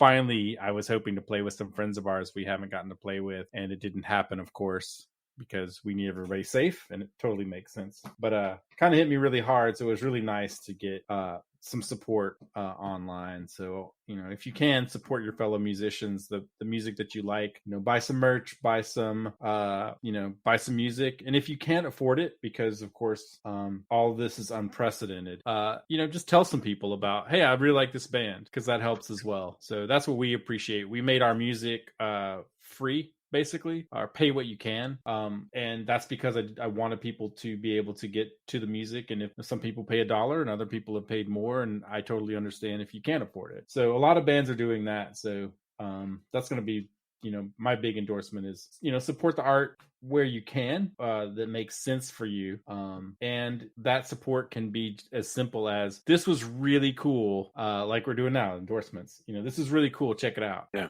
thank you very much. Scott, what do you have to endorse for us? Well, aside from, as far as genre related things, all I've been doing is things related to either our joint podcast here or our podcast. And but I have read this book that's about 10 years, or I'm reading this book that's about 10 years old, and it's called The Life and Inebriated Times of Richard Burton, Richard Harris, Peter O'Toole, oh my gosh, how cool and is Oliver that? Reed. And it's a book that is a biography emphasizing their hard drinking lifestyle, but it goes back and forth between each of the four. And I'm not done with it yet, but it's very enjoyable because, I enjoyed most of their films, and it's a really easy read, and it's not all that dense. That's what I've been reading, and these circumstances make it easy to read. That I'm not going anywhere most of the time. Yeah, perfect. Actually, that sounds extremely cool. Julia, do you have anything to endorse? Well, I was thinking about it, and I think what I want to endorse is along the lines of what Tony was saying. We watched this weekend the Phantom of the Opera with under this the show must go on, Andrew Lloyd Webber thing that they're doing on YouTube every weekend, Friday evening through Sunday morning, basically. You can watch one stage performance of an Andrew Lloyd Webber musical. I don't know what the next one is. I was trying to find it, but I don't see where the listing is of what the next one will be, but I think they're still going to be doing it. But anyway, it's supporting BroadwayCares.org and a couple of other organizations in the UK and Australia. But just really anything that people can support that's going to support the arts, because all of us are enjoying some version of the arts while we're at home for the most part, and to whatever extent we can support those folks, it's a great thing. It's hard, because everybody's either has less money coming in, or they're worried about their health problems or whatever. So I know that there's not a lot of extra money to go around, but it's been a neat thing that they've done with this showing these performances. I've really enjoyed some of the other things that artists are putting out there, both for free and as fundraisers. So, just that I think is probably what I already endorsed Ozark previously. We finished that up. It was amazing. So I think that's it as far as what I've been taking in media wise. Very good. Thank you. Drew, what about you? I'm going to repeat a couple of things I've already talked about on recent episodes. I want to point out that I was wrong about the Cursed Films series on Shudder. That I thought it was only 3 episodes. It's actually 5, and they just put out 2 more episodes they're very fascinating. One was on The Crow, and the other one was on Twilight Zone the movie, which we just talked about. And I have heard about that one, and that sounds pretty rough. Yeah, good.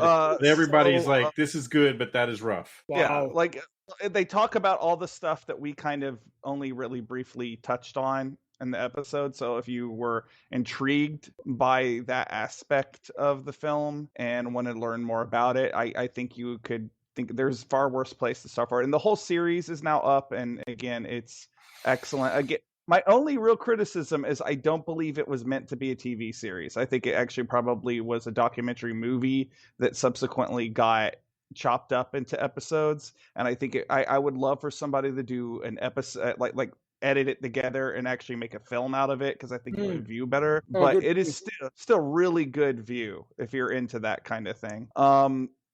The other thing that I want to plug, I talked about this on our Hangout episode early in the week. I'm going to talk about it again here. The Ringo Awards are coming up, and that is a award that you can for people in the comic book industry. I am trying to get nominated. They're doing their nomination process, and fans actually can nominate people. So it's the 20th anniversary of my comic book Halloween Man this year. So I would like to be nominated for best writer, and I would like people to go and nominate Halloween Man for best hero, because it would be cool to possibly take home one of those this year for our 20th anniversary. So I posted the link on our Facebook group, and I will also post it on our Twitter and everything tomorrow. But yeah, that's all I got. Wonderful. By the way, I've seen the whole Cursed Films series because you recommended it, Drew. And Tony's right about the Twilight Zone. There's some quite disturbing footage in there. Oh yeah, but it's amazing. But generally speaking, it's a really good history of film, and it's neat. I like the even-handed but logical attitude they take towards the idea of curses, and especially I think the episode where they talk about the crow, I think that they dispel a lot of the lore around that in a way that is respectful, but also I don't know. I like the way it's all handled, and I'm someone that's intrigued by morbid stuff more often than not. So it could be and talking about the Twilight Zone episode, it could be that I just have a little sterner stuff. I guess I can completely understand why somebody might not want to watch that, but it is fascinating. Yeah, no, it's much more. Yeah, it's much more. I don't even know what the right word was, sober than you might expect from a title like Cursed Films. So that was pretty good. What I would point out, it's funny. David mentioned the Ramsey Campbell stories, and I wanted to call out.